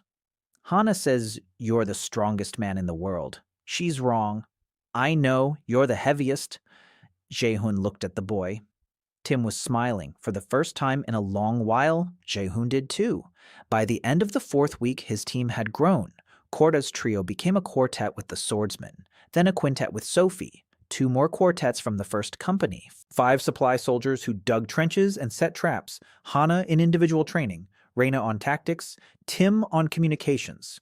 23 people, a brigade, not an army, a brigade, like at the port, where everyone knows their place, their task, their partner, and where the foreman stands in the center. Not because he's the best, but because he's the toughest, and he can't be moved. In the 5th week, refugees arrived, 300 people, half of them children. From southern villages burned down by demons, they came on foot, 3 days on the road, without food, without water, without anything. An old man with a cane led the way. Behind him were women carrying children in their arms. Behind them were the men, those who could still walk. Behind them were 2 carts carrying those who couldn't. The guard at the gate sent for the commandant. The commandant came out. He looked. 300 people, dirty, ragged, emaciated. The children were quiet. Too quiet. Normal children make noise. These were silent. That's a sign. A bad sign. The commandant was a short, stocky man with graying temples and weary eyes. He had been in command of Iron Ridge for 4 years. He'd survived 6 attacks. He'd buried more people than he cared to count. He did his job. He did it well. But he had orders. A military facility, no civilians allowed. Send them on. To the rear. To the nearest town. A 2-day journey north. He stepped out to the gate. He looked at the old man with the cane. I'm sorry, this is a military facility. We can't take you in. The nearest town is Melhorn. 2 days' journey north. They'll take you in there. They'll give you food and shelter. The old man looked at him silently. Behind the old man stood 300 people. Silently. The children were silent. The women were silent. Even the wind was silent. 2 days, you say. We walked here for 3 days. Half of us can barely stand. The children haven't eaten in 2 days. If we go any further, 10 won't make it. Maybe 20, maybe more. The commandant clenched his jaw. He had his own dead, his own pain, his own orders. I'm sorry. We don't have the resources, no tents, no food. We're a military facility. I have orders. Silence. Heavy. Thick, like before a storm. Then, from behind the commandant's back, Jae Hoon stepped forward. Silently, slowly, 340 kilograms moved forward and stood between the commandant and the old man. He took off his raincoat. It was enormous. He laid it on the ground in the middle of the courtyard, evenly, neatly, like spreading a tarp on the deck before unloading. He turned around. He walked toward the kitchen. He returned a minute later with a cauldron. He carried it with one hand. The cauldron weighed as much as a man. He set it down on the raincoat. He went back for the second one. He set it down next to the first. He built a fire beneath them. From the firewood he'd stockpiled in advance, which was always kept by the kitchen, which he chopped himself every morning out of habit. He stood next to the kettles. He looked at the commandant, then at the refugees, then at his team, who were already standing behind him. Tim, Khan, Sophie, Court, Dal, Ness, Raina, everyone. As long as I'm standing here, no one will be kicked out of here. Silence. The commandant stared at him. For a long time, something was changing in his eyes, slowly, like ice in spring. Hana, bring the grain. Sophie, look after the children. Reina, set up the tents. Hana ran off. Sophie went to the refugees, already carrying a bag, already with the ointments. Reina turned to the soldiers and began giving orders. Quietly, clearly, just like at roll call. Tim ran to get water. Court and the trio dragged canvas for the tents out of the warehouse. Jae Hoon turned to the refugees. Among them were the elders. You could tell by their eyes, by the way the others looked at them, who's in charge here. The old man with a cane stepped forward. Me, the village headman, Mergel. All right, Mergel, how many men do you have who can work? 12. The rest are wounded or too old. 12 will do. Women, about 40. How many of them know how to cook for a large group? 3, maybe 4. All right, 3 to the kitchen, the 4th to Sophie in the infirmary, to help with the children, the men to me. They'll help set up the tents. Do you know how to set up tents? We know how to build houses. Tents are easier. Then let's get to work. Mergel looked at him, an old man, 60 years old, maybe older. He'd seen fires, he'd seen demons, he'd seen death. And now he looked at the huge man in a dirty shirt and saw what people see when they've walked a long way and finally found a wall behind which they can rest. Thank you. You're welcome. Let's get to work. By evening, everyone had been fed. 2 pots of porridge, thick, hot. Jae Hoon cooked it himself. He knew how. He'd learned at the port, when the kitchen closed but the shift was still going on. Someone had to cook, so the foreman cooked a big pot. Lots of grains, lots of water, salt. It was simple. The main thing was that it was hot. The main thing was that there was plenty. The children ate, silently. At first, in silence. Then, a boy of about 5 looked at Jae Hoon and said, "You're a big uncle."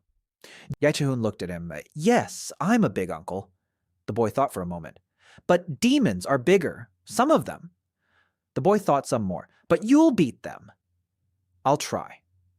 The boy nodded and finished his porridge. The first normal child all day. The first one to speak. Sophie walked among the refugees, examining them, treating them, little by little, as always, slowly, thoroughly. 3 children with fevers, 2 men with claw wounds, 1 woman with a broken arm. Sophie worked late into the night, quietly, without complaint. Her hands glowed ever fainter.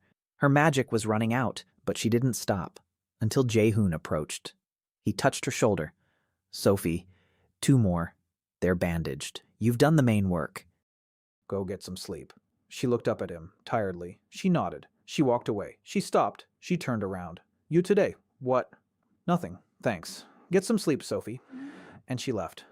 Reina set up the tents in 2 hours.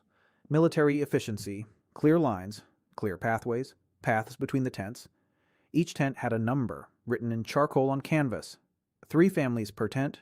Children with their mothers, men separately. The elderly and the sick closer to the infirmary. The commandant stood by headquarters and silently watched it all. Then he took off his hat, stood there for a moment, put it back on, went back to his quarters. He didn't say a word, but he took off his hat. In the army, that means more than words. By morning, the refugees were asleep. For the first time in 4 days, under a roof, with food in their stomachs, with medicine, safe, as safe as one could be on the penultimate line of defense before the rift. A week later, the refugees were working, some in the kitchen, some mending clothes, some helping Rain train the recruits. 3 of the 12 men turned out to be blacksmiths, village blacksmiths. Not master craftsmen, but their hands remembered. The hammer, the anvil, the iron. They began repairing weapons, staples, spearheads, horseshoes, small things, but the small things that make up camp life. One of the women, tall, thin, with a face like an axe, turned out to be a weaver. She looked at the tents, at the canvas they were made of, poor quality canvas. Thin, it'll get soaked at the first rain. "Give me a loom." There was no loom. She built it herself, from scraps, in 3 days, and began to weave. A coarse but dense fabric, for tents, for bandages, for everything. Jae Hoon stood next to Mergel and looked out at the camp, at the soldiers and refugees working side by side, soldiers and civilians. Together. Your people are good, they're scared, but skilled. Mergel nodded. "We have a village. We've worked our whole lives." Then the demons came. "Now we work here. If they'll take us in, they've taken you in." Mergel looked at him. a long, lingering gaze from an old man. "They call you Uncle Walls." "What? The people. My people. That's what they call you? Because you can hide behind your back." Jae Hoon didn't answer. He stood there, looking at the camp. Uncle Walls. They'd called him Fatso, Pig, Sack, Fatso, Porter, Mr. Im. And now, Uncle Walls. He didn't know that in a month that nickname would spread across the entire Western Front, that bards would sing about him, that common folk would name their children after him. He just stood there, looking at the camp where 300 men were eating a hot meal for the first time in a week, and he thought there weren't quite enough cauldrons after all. We could use one more, a bigger one. In the 6th week, the Duke of Castle arrived. This was different. Hargrave had come as a soldier, Raina had come as an inspector. The Duke of Castle arrived as a lord, an entourage of 30 men, knights in full ceremonial armor, banners bearing the coat of arms, a golden griffin on a blue field. The horses were well groomed, well fed, with gilded harnesses. They rode into Iron Ridge as if it were their own estate. The sentry at the gate turned pale. He stood so straight that his spine cracked. The Duke of Castle did not dismount. He looked down from his horse at the muddy camp, at the tents, at the refugees, at the training ground, at the crooked logs of the stockade, at all of this with the mild disgust of a man accustomed to marble and silver. His face was handsome, well-proportioned, noble. He was about 50, gray at the temples, a well-groomed beard. His eyes were intelligent, cold, like two mirrors reflecting only his own superiority. He dismounted at headquarters. The commandant ran out. He bowed deeply. The Duke nodded at him as if he were a piece of furniture. "Where is your hero from the mud?" The commandant swallowed hard. "In the northern sector, Your Grace." "He's working on the wall." The Duke raised an eyebrow slightly. "Working? With his hands? How? How is he working?" The commandant couldn't think of a better explanation. Duke Castle walked toward the north wall. His retinue followed. 30 knights in gleaming armor marched across the muddy courtyard of Iron Ridge, looking like peacocks in a chicken coop. Jae Hoon was on the wall. He was securing the top beam. He was standing on scaffolding he'd built himself. The scaffolding creaked beneath him, but held. He saw the procession. It was hard not to notice 30 gleaming spots in the muddy camp. Tears. Slowly. The scaffolding wasn't designed to support the rapid descent of 340 kilograms. He stood before the Duke. The Duke looked at him. From the bottom up, it was unusual. The Duke was used to looking down on people. Im Jae Hoon. Yes, the Duke walked around him. Slowly, like a buyer inspecting a horse at a fair. Jae Hoon stood and waited. He recognized that look. At the port, the inspectors from headquarters used to look at him that way. They'd arrive in polished boots, walk across the dirty decks, check boxes in their notebooks, then leave. Nothing ever changed. The Duke finished his inspection. He stood before him. "Impressive. I've heard about you. Captain Hargrave sent a report. 200 demons, 0 killed. A new defense system. You're an unusual man. Thank you." The Duke smiled, a subtle smile, professional, a smile that meant nothing. "I've come to offer you something." With a gesture, he dismissed his entourage. They were left alone, except for Tim, who was hiding behind a barrel and could hear everything. The Duke spoke quietly, in a businesslike tone. "You're a talented man in the wrong place. Iron Ridge is a hole, a cesspool, F-rank soldiers, wagon drivers, refugees. You deserve better. I'm offering you a transfer to my personal garrison in the capital with a D-rank promotion and a knight's salary. With a private residence. He paused for effect. With my patronage." Jae Hoon listened, silently. His expression didn't change. "As always. You understand what that means? The patronage of House Castle." "I understand." The Duke nodded. "Then, no." The Duke didn't blink. But something in his face shifted, microscopically, like a crack in a wall that's visible only if you know where to look. "No, I won't go. Why? Because my people are here, your people." The Duke said this with a hint of surprise.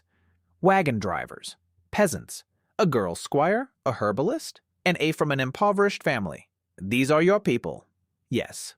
The Duke looked at him. You could have real power, real influence, a real position. But you prefer the mud and the log. I prefer a place where I'm needed. The Duke was silent. 5 seconds, 10. Then he smiled again. That same subtle smile. That, well then, I respect your decision. Think it over. My offer doesn't expire. He turned and walked away, gracefully, smoothly. Not a single unnecessary movement. A man who's known his whole life that the world belongs to him. Tim crawled out from behind the barrel. He's lying. I know he wants to claim you like an object. I know, Tim. Then why didn't you tell him that? Because you don't pick a fight with dukes. Pick a fight with a duke, and you get a knife in the back. Don't argue. You'll get some time. Tim thought for a moment. You're very cunning for a dock worker. I'm not cunning. I'm cautious. There were bosses at the port, too. They'd come with offers. The main thing is not to say yes, and not to say anything that would make them want to fire you. Tim nodded. As always. The Duke left 3 hours later. He inspected the camp, had lunch with the commandant, listened to reports, smiled at the right people, left.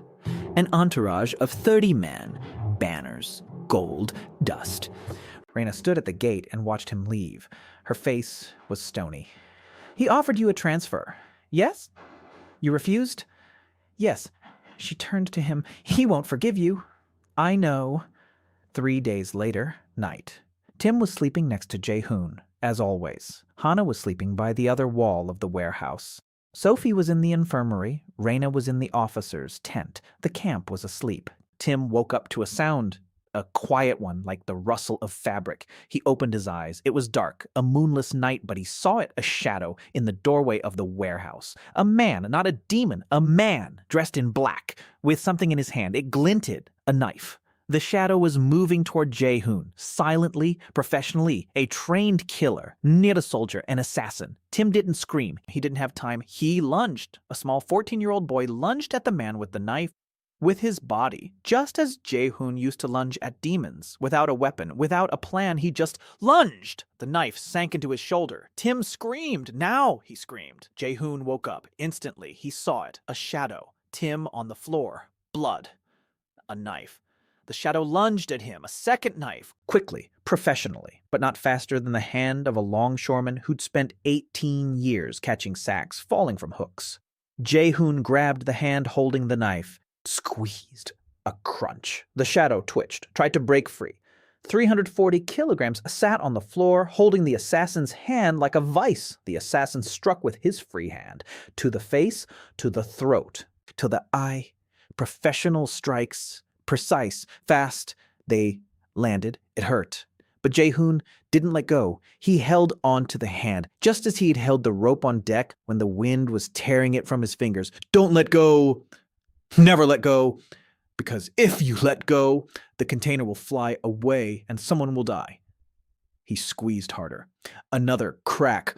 The assassin screamed, a high-pitched scream. Through clenched teeth, Raina burst in a second later, sword in hand, hair disheveled, eyes wild. She saw the assassin. She saw Tim on the floor. She saw blood. Her sword traced a short arc. The assassin stopped screaming, stopped breathing, stopped existing. Silence. Heavy. Blood on the floor. Jae Hoon let go of the dead hand. He turned toward Tim. The boy was lying on his back. His face was pale, eyes open. Shoulder covered in blood.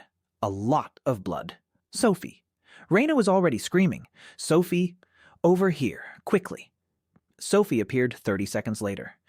Barefoot, in a shirt, with a bag she'd grabbed on the run. She saw Tim, fell to her knees beside him, hands on the wound. Light, warm, quiet. Slowly, little by little, Jae Hoon sat nearby, watching, his hands covered in blood. Someone else's blood, his own blood, Tim's blood. It was all mixed together. He held the lamp.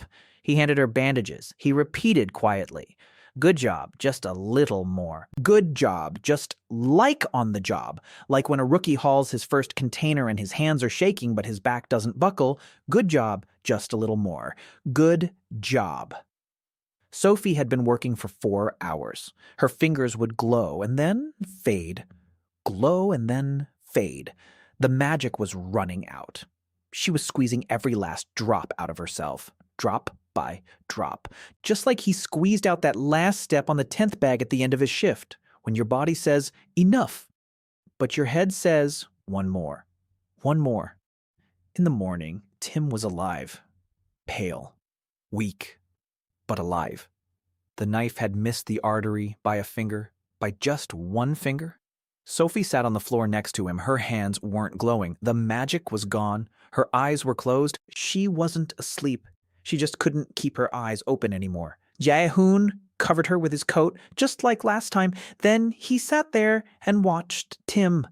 The boy was asleep, breathing, steady, quiet. Jae Hoon sat and watched. And inside him was something he hadn't felt in 18 years. Anger. Not the kind of anger they show on TV. Not a scream. Not rage. Something else. Quiet, deep, like a stevedore's. When someone on deck carelessly drops a container and nearly kills a partner, and then the foreman walks over, quietly, calmly. He looks, and that look makes the person want to sink through the deck, because there's neither a shout nor a threat in that look. There's absolute certainty that the guilty party knows what he's done, and that it won't happen again, because if it does happen again, the foreman won't shout. The foreman will take action. Jae Hoon sat next to Tim, and he thought, who? The Duke, the Order, a third party.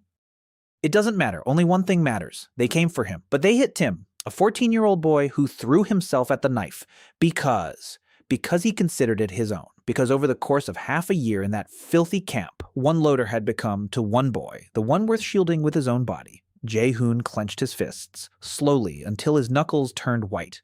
Raina stood in the doorway. She looked at him, at his fists, at his face. She saw that anger. She recognized it. She'd seen that same rage in herself a year ago, when the last member of her squad shielded her with his body. She slipped out quietly, gathered Courtdoll and Nis, doubled the guards, checked every corner of the camp, until morning, in silence, without Jae Hoon's orders, because it was her job to protect the one who stands watch.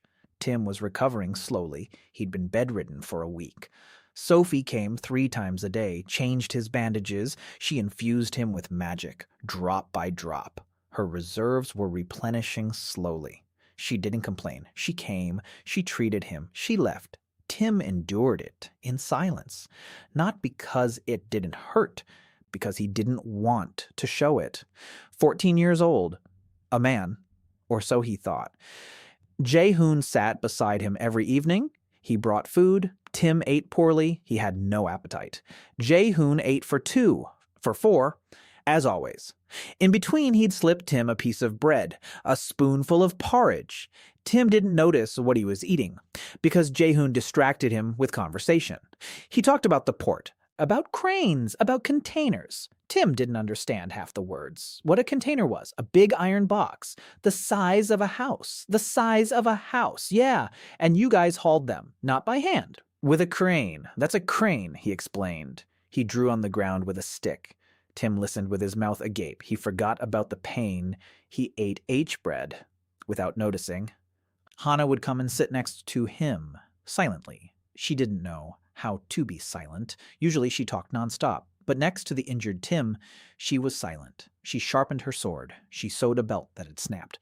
She just sat there. Tim glanced at her. She glanced at him. They were the same age, almost. He was 14, she was 19, but both were children.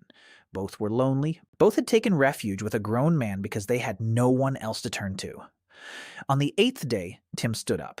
He was unsteady on his feet. His shoulder was in a sling. He was pale. But he was standing. He walked over to Jae Hoon on the wall. He stood next to him. I can work. You might fall. I won't fall. Tim. Go to the infirmary. He didn't go. He stood there, stubborn.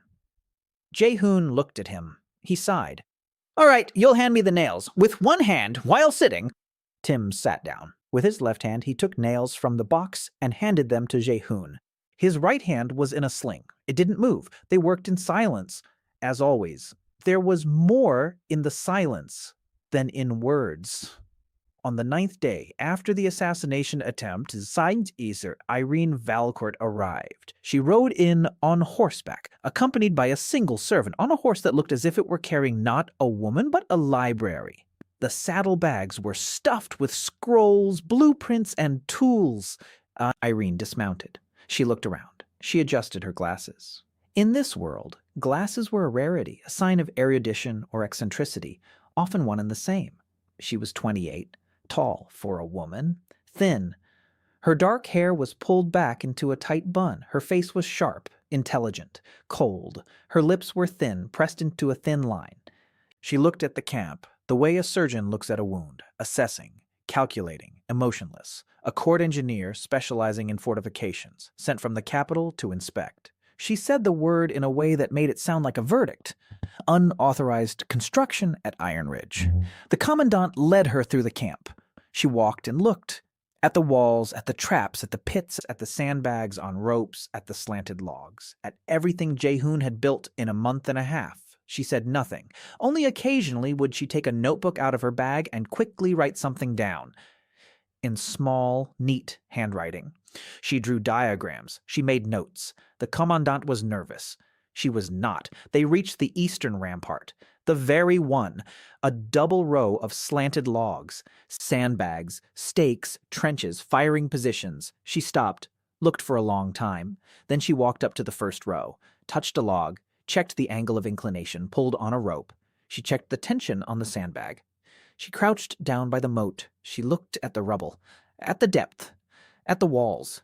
She stood up. She walked between the rows. She touched the stakes. She checked the distance between them. She returned to the firing position. She stood up. She looked down for a long time. Then she took out her notebook. She wrote 2 lines, put it away. And for the first time during the entire patrol, she spoke. Southeastern sector, the angle of the outer row, too steep. A demon over 2 meters tall could leap over it without touching the ground. We need a gentle slope with a ledge halfway up, so it gets caught. The commandant blinked. She didn't praise him. She didn't scold him. She found a mistake. One, a specific, precise, out of everything that had been built. One mistake. Jae Hoon was standing on the wall and heard it. He climbed down. He approached. She turned around, looked at him. From the bottom up, like everyone else. It took a while, as always. Im Jae Hoon, yes, Irene Valcourt, capital city. Chamber of Engineers, I know who you are. I see what you've built. She paused. It's sloppy, asymmetrical, not a single blueprint. No calculations, no standards. She took off her glasses, wiped them, put them back on. And this is the best field fortification I've seen in 6 years of service. Silence. The commandant opened his mouth, closed it. But the southeast sector. You're right. Irene froze. About the southeast sector. I didn't think through the angle. I saw the problem, didn't have time to solve it. She stood there looking at him. Her glasses had slipped slightly down her nose. She didn't notice. Show me how it should be done. She blinked, quickly. Something in her expression, microscopic. As if somewhere inside, a wall they'd been building for 6 years had cracked. I'll show you. They walked toward the southeast sector. Irene pulled out the blueprints as they went. She unfolded them. She pointed. Here's the standard slope for a defensive palisade. Here's a modification for mountainous terrain. This is what I proposed to General Headquarters 3 years ago. They rejected it. They said it was too complicated for field conditions. Jae Hoon looked at the blueprints. For the first time in a month and a half, he saw on paper what he had been building with his own hands, and he understood. She knew more. Much more. She had the theory. He had the practice. Together, it all came together. He couldn't find the words. Together, it worked. They argued for 3 hours near the southeastern sector. She talked about angles. He talked about weight. She calculated the load on paper. He gestured with his hand. Right here, the log will settle like this. Because the ground is soft after the rain, the paper doesn't account for the mud. She took off her glasses, wiped them, put them back on, argued. He didn't agree. She didn't agree. The commandant left after 20 minutes. Tim brought them lunch. They didn't notice.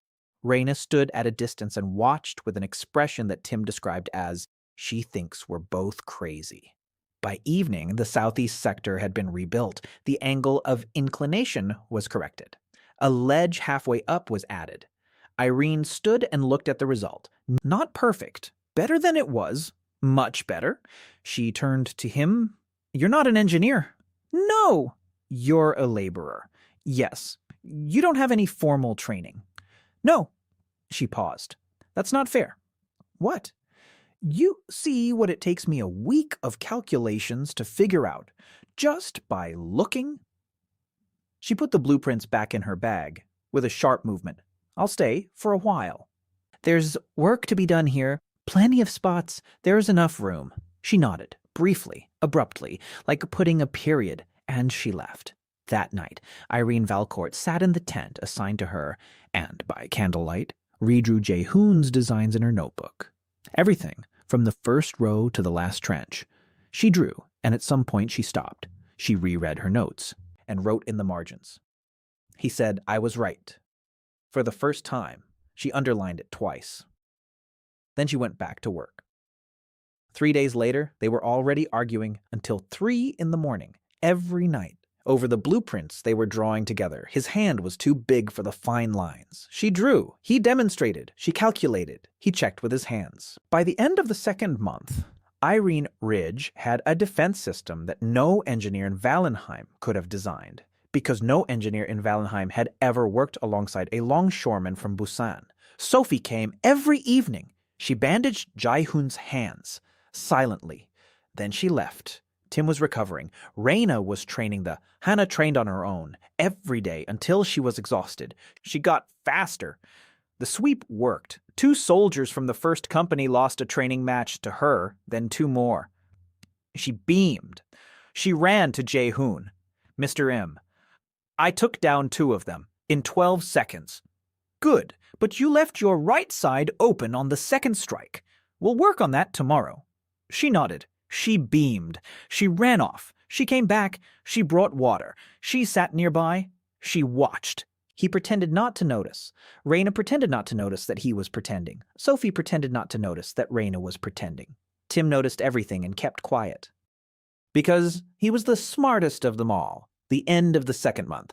Iron Ridge had changed. It was no longer a dirty camp at the edge of the world. It was a place where people worked, lived, trained, built, healed, argued over blueprints until 3 in the morning, a place where a longshoreman from Busan sat by the fire and ate 5 bowls of porridge, surrounded by people who for the first time felt they weren't alone. The quartermaster sent another report to the capital. It contained a single line: Im Jae Hoon's monthly food rations, half platoon's rations. Next to it was a note in the quartermaster's handwriting: "Every grain counts." In the 3rd month, Park Mina arrived at Iron Ridge. She didn't drive or walk here. She was brought in. 2 soldiers on a long-range patrol found her on the road 3 hours from the camp. She was sitting by the roadside, barefoot, in a tattered robe. A small bundle of belongings lay nearby. She didn't move. She didn't ask for help. She just sat there, staring straight ahead. The soldiers asked who she was. She replied in a quiet, low voice. "Park Mina, a former priestess of the small Silver Palm Temple, exiled." The soldiers exchanged glances. An exiled priestess on a military road 3 hours from the rift. Not the best place for a stroll. They brought her to the camp. The commandant sighed. He looked at Jae Hoon. Jae Hoon looked at the woman, 24 years old, long, dark hair, slender hands, a calm face. Too calm, the calmness of someone who had stopped hoping for good. He'd seen that look at the port, on men after accidents, who'd come out of the hospital and didn't know where to go. They'd stand on the street and stare straight ahead, not because they had nowhere to go, but because there was no point. "Why were you expelled?" She looked up. She looked at him. "I refused to bless the weapon, the one used to kill deserters. Deserters, ordinary people, who fled the front lines. They were caught, executed, and before the execution the priests would bless the blade so that the gods would accept their souls." She fell silent. "I refused. I said that the gods do not accept the souls of those killed by their—" "They called me a heretic. They took my cassock. They expelled me." She looked at her hands. This cassock isn't mine. I found it on the road. Jae Hoon nodded. Do you want to eat? She blinked. What? Eat? Do you want to? She didn't answer, but her stomach answered for her, quietly. But in the silence of the camp, you can hear it. Tim brought a bowl of porridge. Min-ah ate, slowly, carefully, like someone who hasn't eaten in a long time and is afraid this might be the last time. Jae Hoon sat beside her, silently, waiting. She finished eating. She set the bowl down.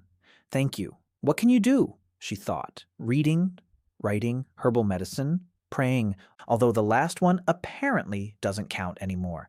Prayer is your business. I'm interested in the rest.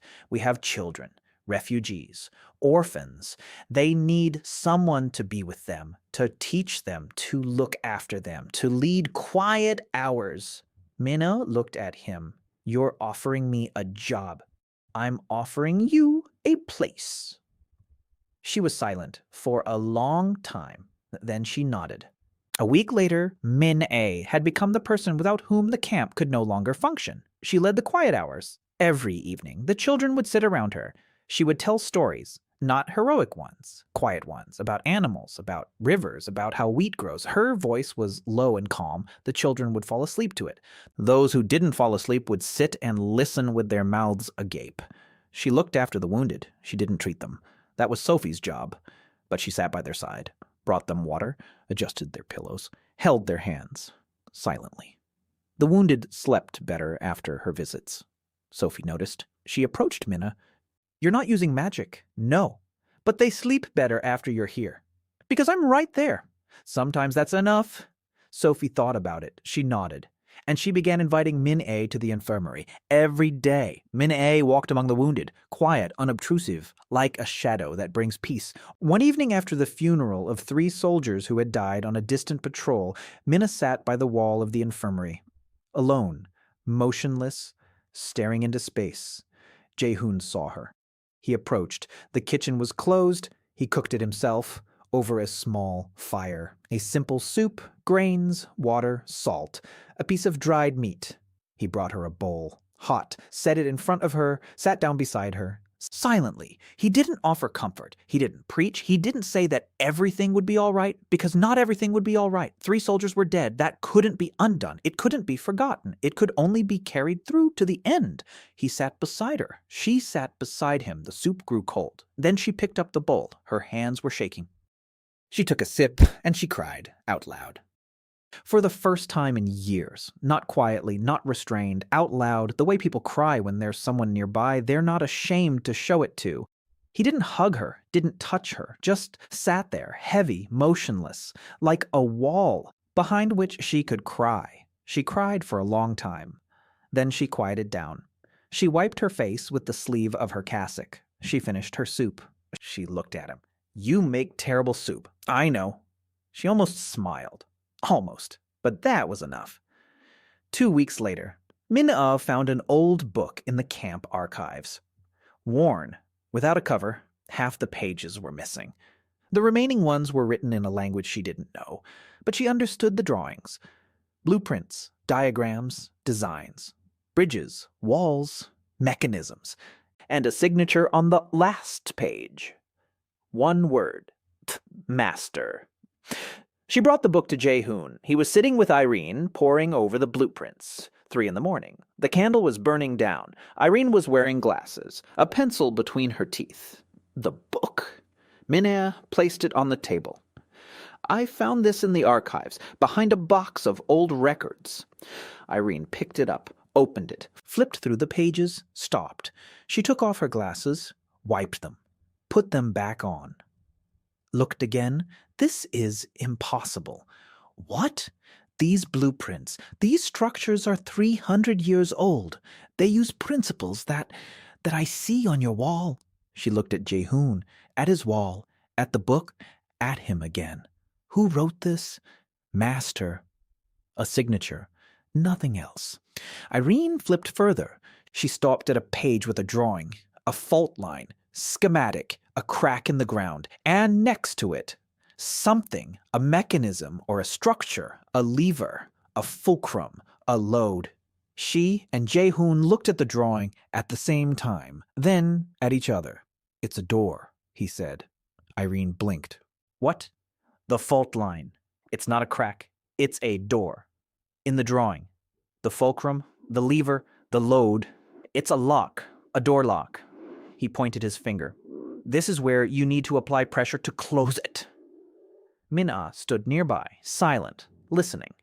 Then she said, "There's a legend in the temple texts about the first master, a man from another world, who came when the rift opened, who helped build the defenses, who disappeared."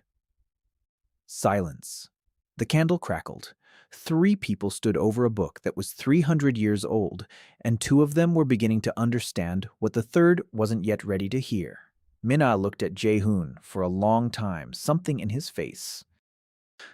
In his huge, weary face, something familiar, as if she had seen him before, a very long time ago.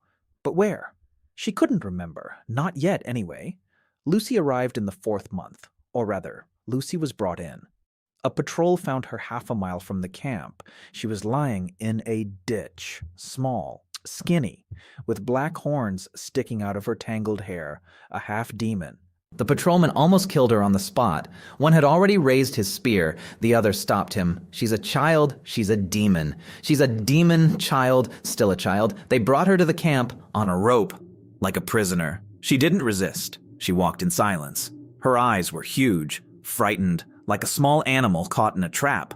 The camp fell silent. Everyone, soldiers, refugees, children, everyone stared at the small, thin girl with horns. Some grabbed their weapons, some spat, some looked away. Court stood in front of her, his hand on his sword. "She's a demon!" The commander of the first company approached, a half-demon, the daughter of a demon and a human. They find such ones sometimes. Usually they're killed. Usually. A voice from behind them, deep, calm. Everyone turned around. Jae Hoon was standing by the warehouse. He was looking at the girl, 17 years old, maybe 16, so thin that her ribs showed through her tattered shirt. Small horns, black, like 2 pieces of a broken branch. Human eyes, brown, wet. He walked over. His 340 kilograms pushed the crowd aside like an icebreaker. He stood in front of the girl. She raised her head, looked up at him from far below. He crouched down on one knee. The ground crunched. Now their eyes were level. "What's your name?" She didn't answer. Her lips were trembling. "What's your name?" Quieter, softer, just as he'd asked the new recruits on their first day on deck. Without pressure, without rushing. "Lucy," almost a whisper. "Lucy, good. Are you hungry, Lucy?"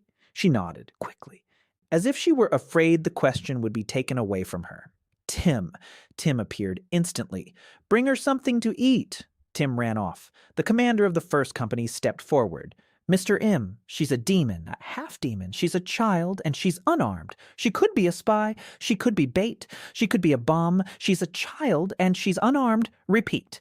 Deliberate, like driving a nail." 2 blows, the commander opened his mouth, closed it, stepped back. Because 340 kilograms on one knee in front of a little girl with horns is a sight no one argues with. Tim returned with a bowl. Lucy ate, quickly, greedily, as if she hadn't eaten in ages. Her hands were shaking. Porridge fell off the spoon. She scooped it up with her fingers. Jae Hoon watched, silently. Then he stood up, turned toward the crowd. "As long as she's in my corner, she's mine. Anyone who touches her will have to deal with me." Silence. Absolute silence. Raina stood to the side, watching. Her face gave nothing away, but her fingers on the sword hilt were white. Ready?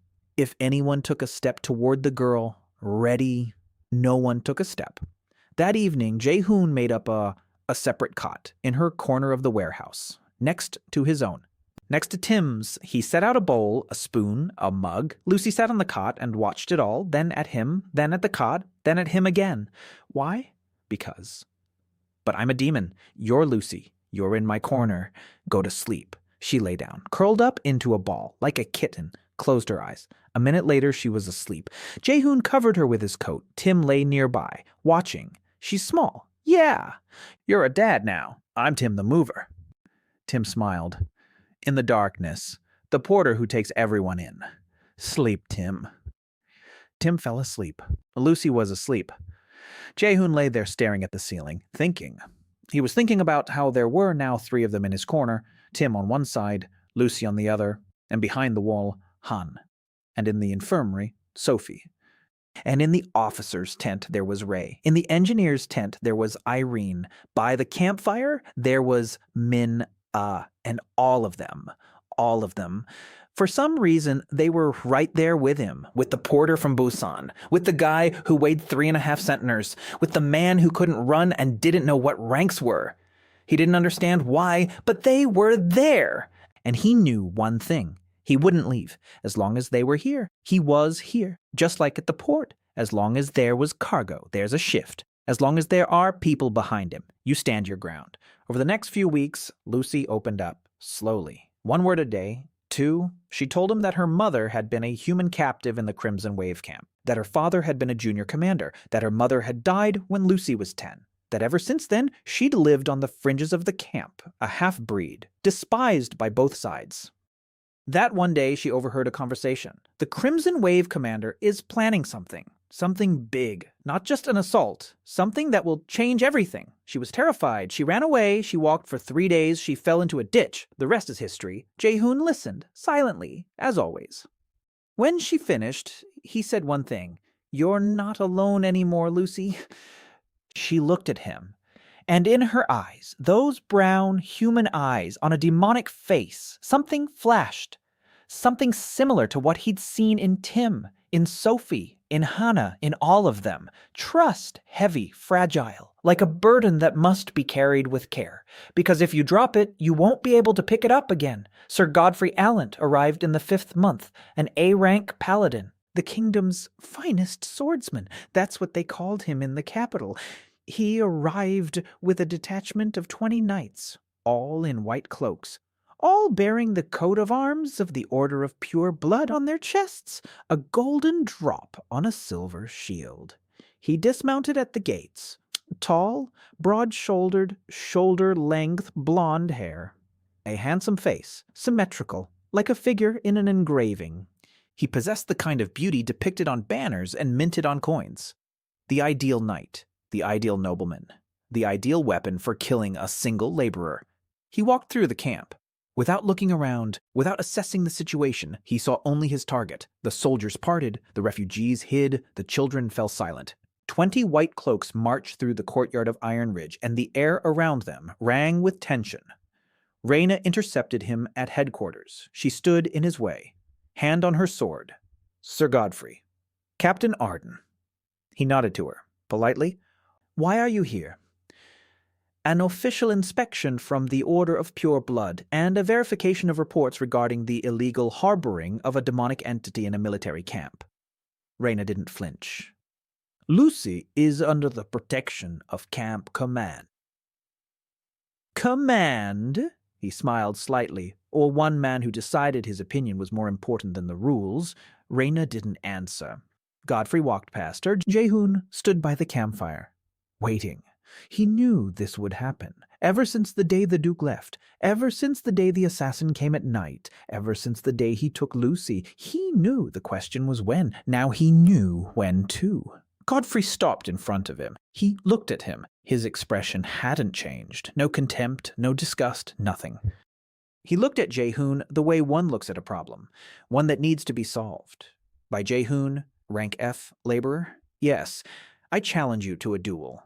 By the code of chivalry, for insulting the social order, for harboring a demon, for refusing the protection of the Duke of Kassel.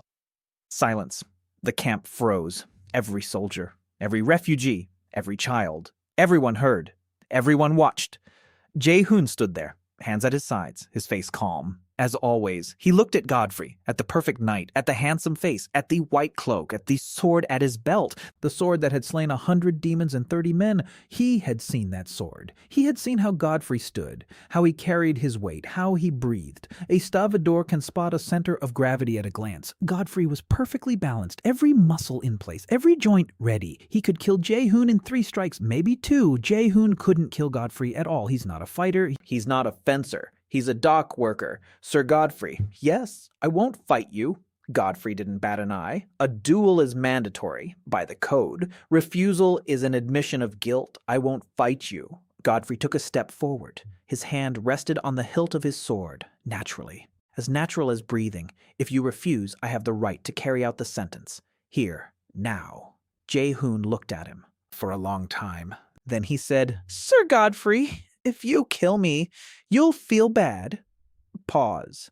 Because tomorrow, 200 demons will come to this wall, and the wall I built won't work without me, because only I know where the weak spots are, where the struts are, where to pull the rope if a sack gets stuck. You'll kill me, and in a week this camp will fall, and everyone in it. Soldiers, refugees, children, everyone. Godfrey didn't move.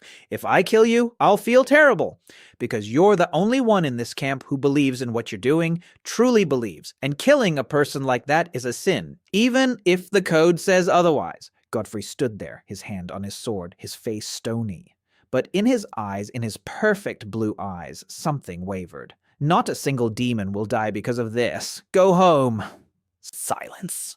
Long, heavy, like a beam weighing a ton. Godfrey stood there, staring, his hand on his sword. 1 second, 2, 5, 10. Raina stood behind him, holding her sword, ready. Court Dullanis stood in a trio, ready. Hana gripped her sword with pale fingers. Everyone was ready, but it wasn't necessary. Godfrey took his hand off his sword, slowly, like a man letting go of something heavy, something he'd carried his whole life. He turned. He looked at his knights, at their white cloaks, at the golden tassels, at everything he was and everything that had made him who he was, then back at Jae Hoon. You're the first commoner who's ever pitied me. I don't pity you. I see you. Those are two different things. Godfrey looked at him for a long time. And then he turned around and walked away, a white cloak, a straight back, perfect posture. He walked toward the gates. His knights followed him. 20 white cloaks were leaving Iron Ridge. Godfrey didn't look back, but he left without killing, without carrying out the order. For the first time in his career, the camp was silent. Then it exhaled. All at once, 300 people exhaled at the same time.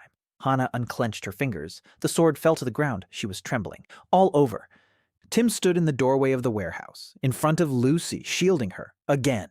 A skinny, 14-year-old boy with an unhealed shoulder, shielding her with his body. Sophie sat on the ground by the infirmary, hands on her knees, pale. Jae Hoon looked at them, at everyone, at his squad. Then he turned toward the campfire. Well, is anyone going to cook lunch, or do I have to do it myself again? The Battle of the Two Bridges began at dawn on the 6th month. The commander of the Crimson Wave led his army out, 20,000. A black wave stretching from horizon to horizon, the earth trembled beneath their footsteps. The sky darkened with dust. The smell of copper and vinegar grew so thick it stung the eyes. The scouts spotted them 2 hours before they arrived. There was just enough time. Barely. Jae Hoon stood on the wall and watched. 20,000. He'd counted containers at the port. He knew what big numbers were, but it's one thing to count containers. It's another to look at 20,000 beings marching to kill you. He exhaled. All right, what do we got here? What can we do? He turned around. Behind him stood his team. Everyone. Raina in armor, sword on her back. Her face was stony, but her eyes were alive. Sophie with her bag, pale but still standing. Hana with her sword, fierce, ready. Court, Dal, and Ness in a trio, shoulder to shoulder. Trios from the first company, wagon drivers, archers. Irene with the blueprints marking all the defensive positions. Min A by the infirmary with the children and the wounded. Tim next to Jae Hoon. As always, Lucy behind him, quiet, frightened. But here, 230 people against 20,000. He looked at the map. Irene had spread it out on a crate. 2 bridges, north and south. The only route across the Karn River to Iron Ridge. The river is deep, fast-flowing. Demons can't swim. The bridges are narrow, 4 meters wide, like a passage between a wall and a palisade, just like on the first day. He looked at the bridges, at the river, at the army on the other bank, and he saw it. As always, the center of gravity, the fulcrum, the choke point. Listen up. Reina, the South Bridge, your 3-man teams. 4 4-man teams rotate every hour. Sentries on the flanks. Sophie's got our backs. Reina nodded. Irene, traps on the approaches to the bridges. Whatever we can manage. Pits, ropes, sacks, everything. Irene nodded. She was already counting in her head. Hannah, reconnaissance. You're fast. You're small. You'll run between the bridges. If anything changes, run to me. Hannah nodded. Tim, communications, messenger, between me and Rena. If I need help, run to her. If she needs help, run to me. Tim nodded. Serious? Lucy? Lucy looked up. You know how they fight. Yes. Tell Irene everything you know. Formations, tactics, weak spots. Irene, you listen and adjust the traps. They both nodded. Min-A, the children and the wounded to the headquarters basement. If the camp falls, leave through the north gate. Don't look back. Min-A shook her head. We won't leave. Min-A, if the camp falls, you will leave. That's an order. She looked at him. For the first time ever, he had given an order, not a request. Not a suggestion, an order. She nodded, and you, the northern bridge. Me, alone. Silence. Everyone was looking at him. You're alone on the bridge against 20,000, not against 20,000. The bridge is 4 meters wide. No more than 3 can cross at once. I'm wider than 1.5 meters, with a log in my hands. 3 meters? The bridge is blocked. Reina stepped forward. No, you need backup. Someone behind you. Me. No, you're on the south side. It's tougher there. You need tactics there. On the north side, you just need mass. And that mass is me. She opened her mouth. He raised his hand. Reina, the load is more important than the pose. A living partner is more important than a beautiful throw. You're needed on the south side. Your people are there. Go to them. She stood there, looking at him. In her eyes. In her cold, gray eyes. Something was burning. Then she nodded, turned around, walked away to the South Bridge, to her trios, to her work. The battle began an hour later. 20,000 struck simultaneously, across both bridges. A wave, black, roaring, stinking. The front ranks collapsed into the pits that Irene had managed to mark out. The second ranks got tangled in the ropes. The third ran into the sandbags. But the fourth got through. And the 5th and the 10th. On the southern bridge, Reina met them with her sword. The trios held their formation. Sophie was bandaging them from behind. The rotation was working. The first quartet stands for an hour. They leave. The second takes their place. The first rests. Drinks water. Sophie treats them. Back in an hour. An assembly line. Just like at a port. Shift after shift, the bridge held. Jae Hoon stood on the northern bridge, alone, with a log. The first demon ran out onto the bridge. Jae Hoon jabbed it in the chest with the log. The demon flew into the river, the second one, into the river, the third, into the river. He wasn't killing them. He was knocking them down, like boxes off a pallet, rhythmically, monotonously, without pause. 340 kilograms stood on the bridge. His feet were planted firmly on the planks. The log acted like a barrier. The demons ran. He shoved them. They fell into the river, fast, deep, cold. They didn't resurface. An hour, 2, 3. His arms were on fire. His shoulders were on fire. His back was on fire. His chest wheezed so badly it felt like a mechanism had broken inside him. But he stood his ground. 4, 5. The log cracked. He dropped it. He picked up the next one. From the stack he'd set aside nearby before the fight, because a laborer knows. Tools break. Always have a spare. 6, 7. The demons kept changing. Fresh ones kept coming. Bigger, fiercer, smarter. One tried to dive under the log. Jae Hoon stepped on it. 340 kilograms on one leg. The demon was crushed flat. 8 o'clock. The second log snapped. He grabbed the third. The last one. The tendons in his right forearm snapped. He held the log with his left arm and his torso. Broken ribs. Blood was flowing from his ear. One eye was bloodshot. Not from a blow. From a burst blood vessel. Blood pressure. 8 hours of non-stop exertion. His body was saying, enough. His head was saying, one more sack, one more container, one more demon. Carry it through to the end. Don't up. Don't drop it. The 9th hour. The sky in the east began to lighten. The demons were coming less frequently, thinner. The wave was running out of steam like a storm. one that raged all night and subsides by morning. Not because it was tired, because it had poured everything out. The last demon stepped onto the bridge, a large one, the size of a horse, 6 eyes, just like the first one, that very first one, on the first day, half a year ago. When he woke up in the mud, Jae Hoon looked at it.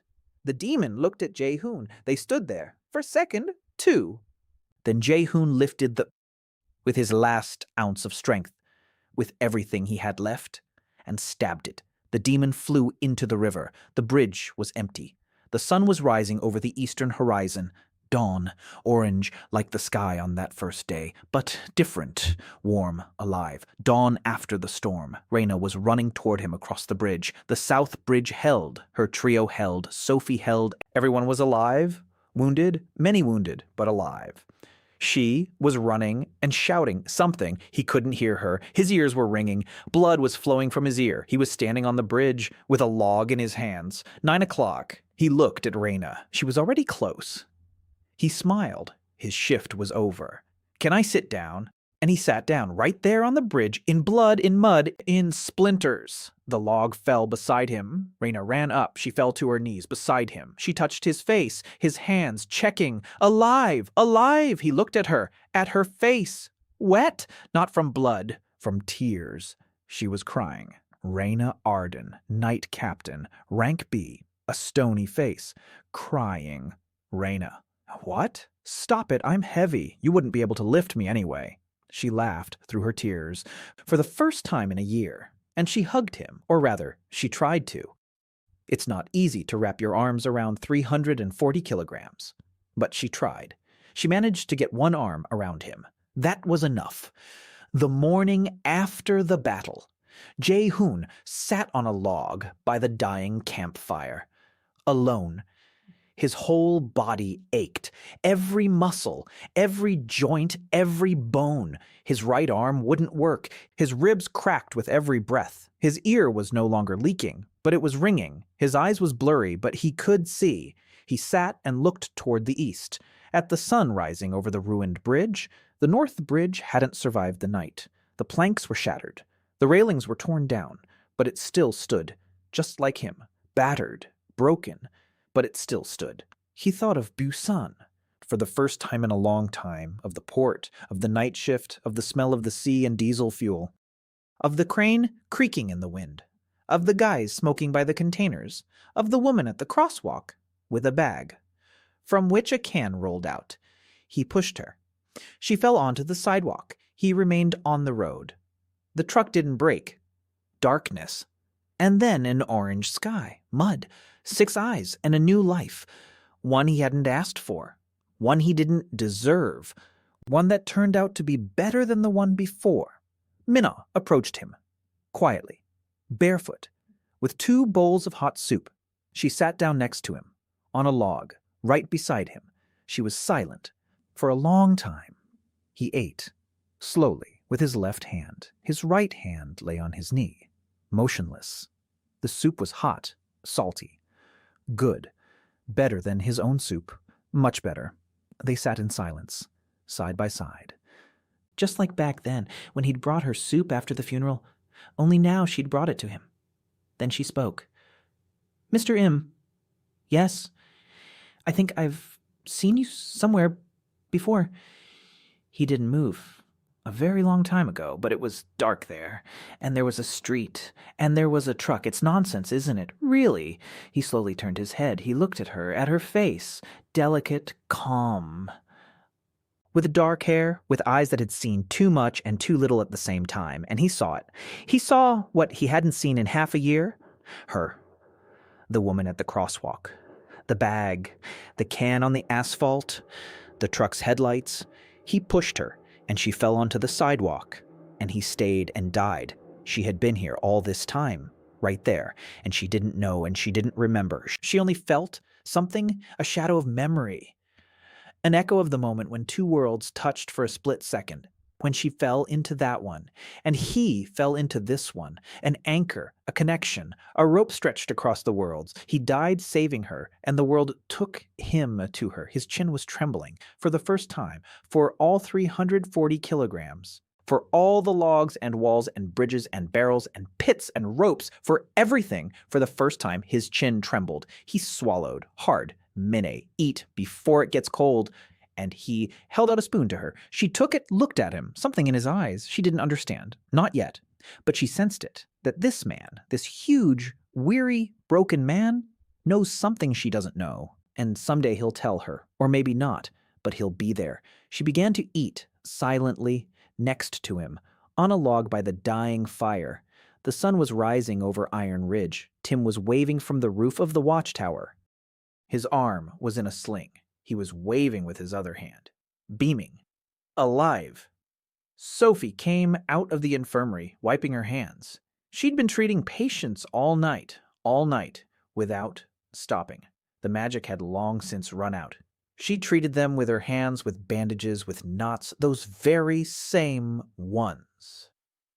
She'd lost count of the wounded, but not a single death. Not one. Hana was running across the courtyard, dirty, in torn clothes, a sword on her back. She'd been running between the bridges all night, 12 times, back and forth, bringing news, coordinating. Her feet were rubbed raw and bleeding. She didn't notice. She'd run to Sophie later. Right now, she needed to see that he was alive. She saw him. She stopped. She exhaled, and she kept going. She didn't go up to him, because she realized that right now. He needed silence, and Min-ah by his side. In a year, she'd understand why. Right now, she just realized what was needed. Irene stood in the doorway of headquarters, with a scroll in one hand and a stub of a pencil in the other. She'd been sketching all night. She'd been making corrections and recalculating. When the third bag failed on the southern bridge, she found the error in the tension calculation in 4 minutes. She fixed it. She sent a soldier to retension the rope.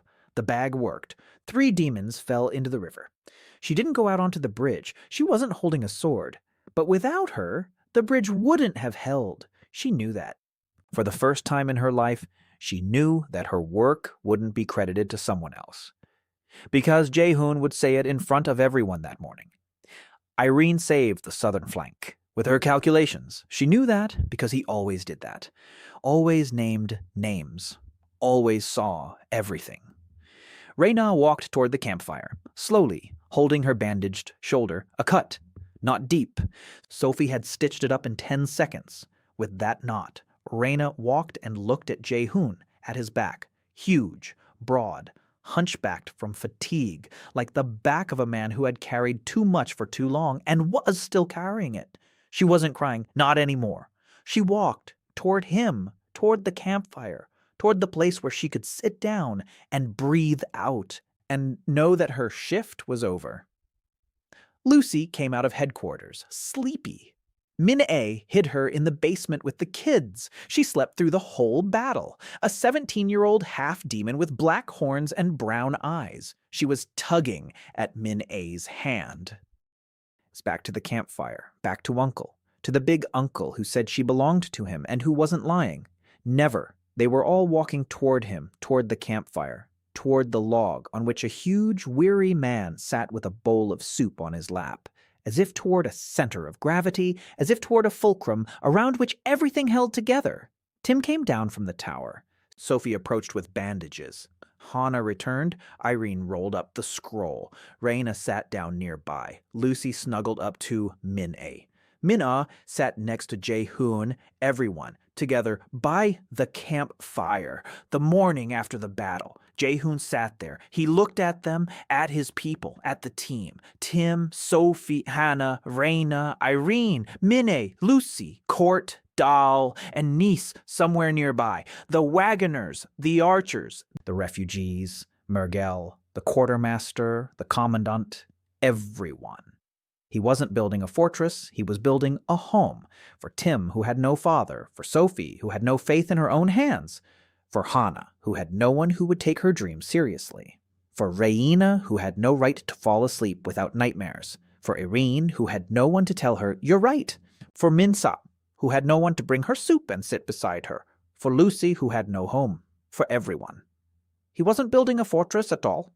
He built a fortress for them, loopholes at Hana's height, A table in the infirmary at Sophie's height, a bench in the guardhouse for a veteran with a bad back. It wasn't a doctrine. It was care, disguised as craftsmanship.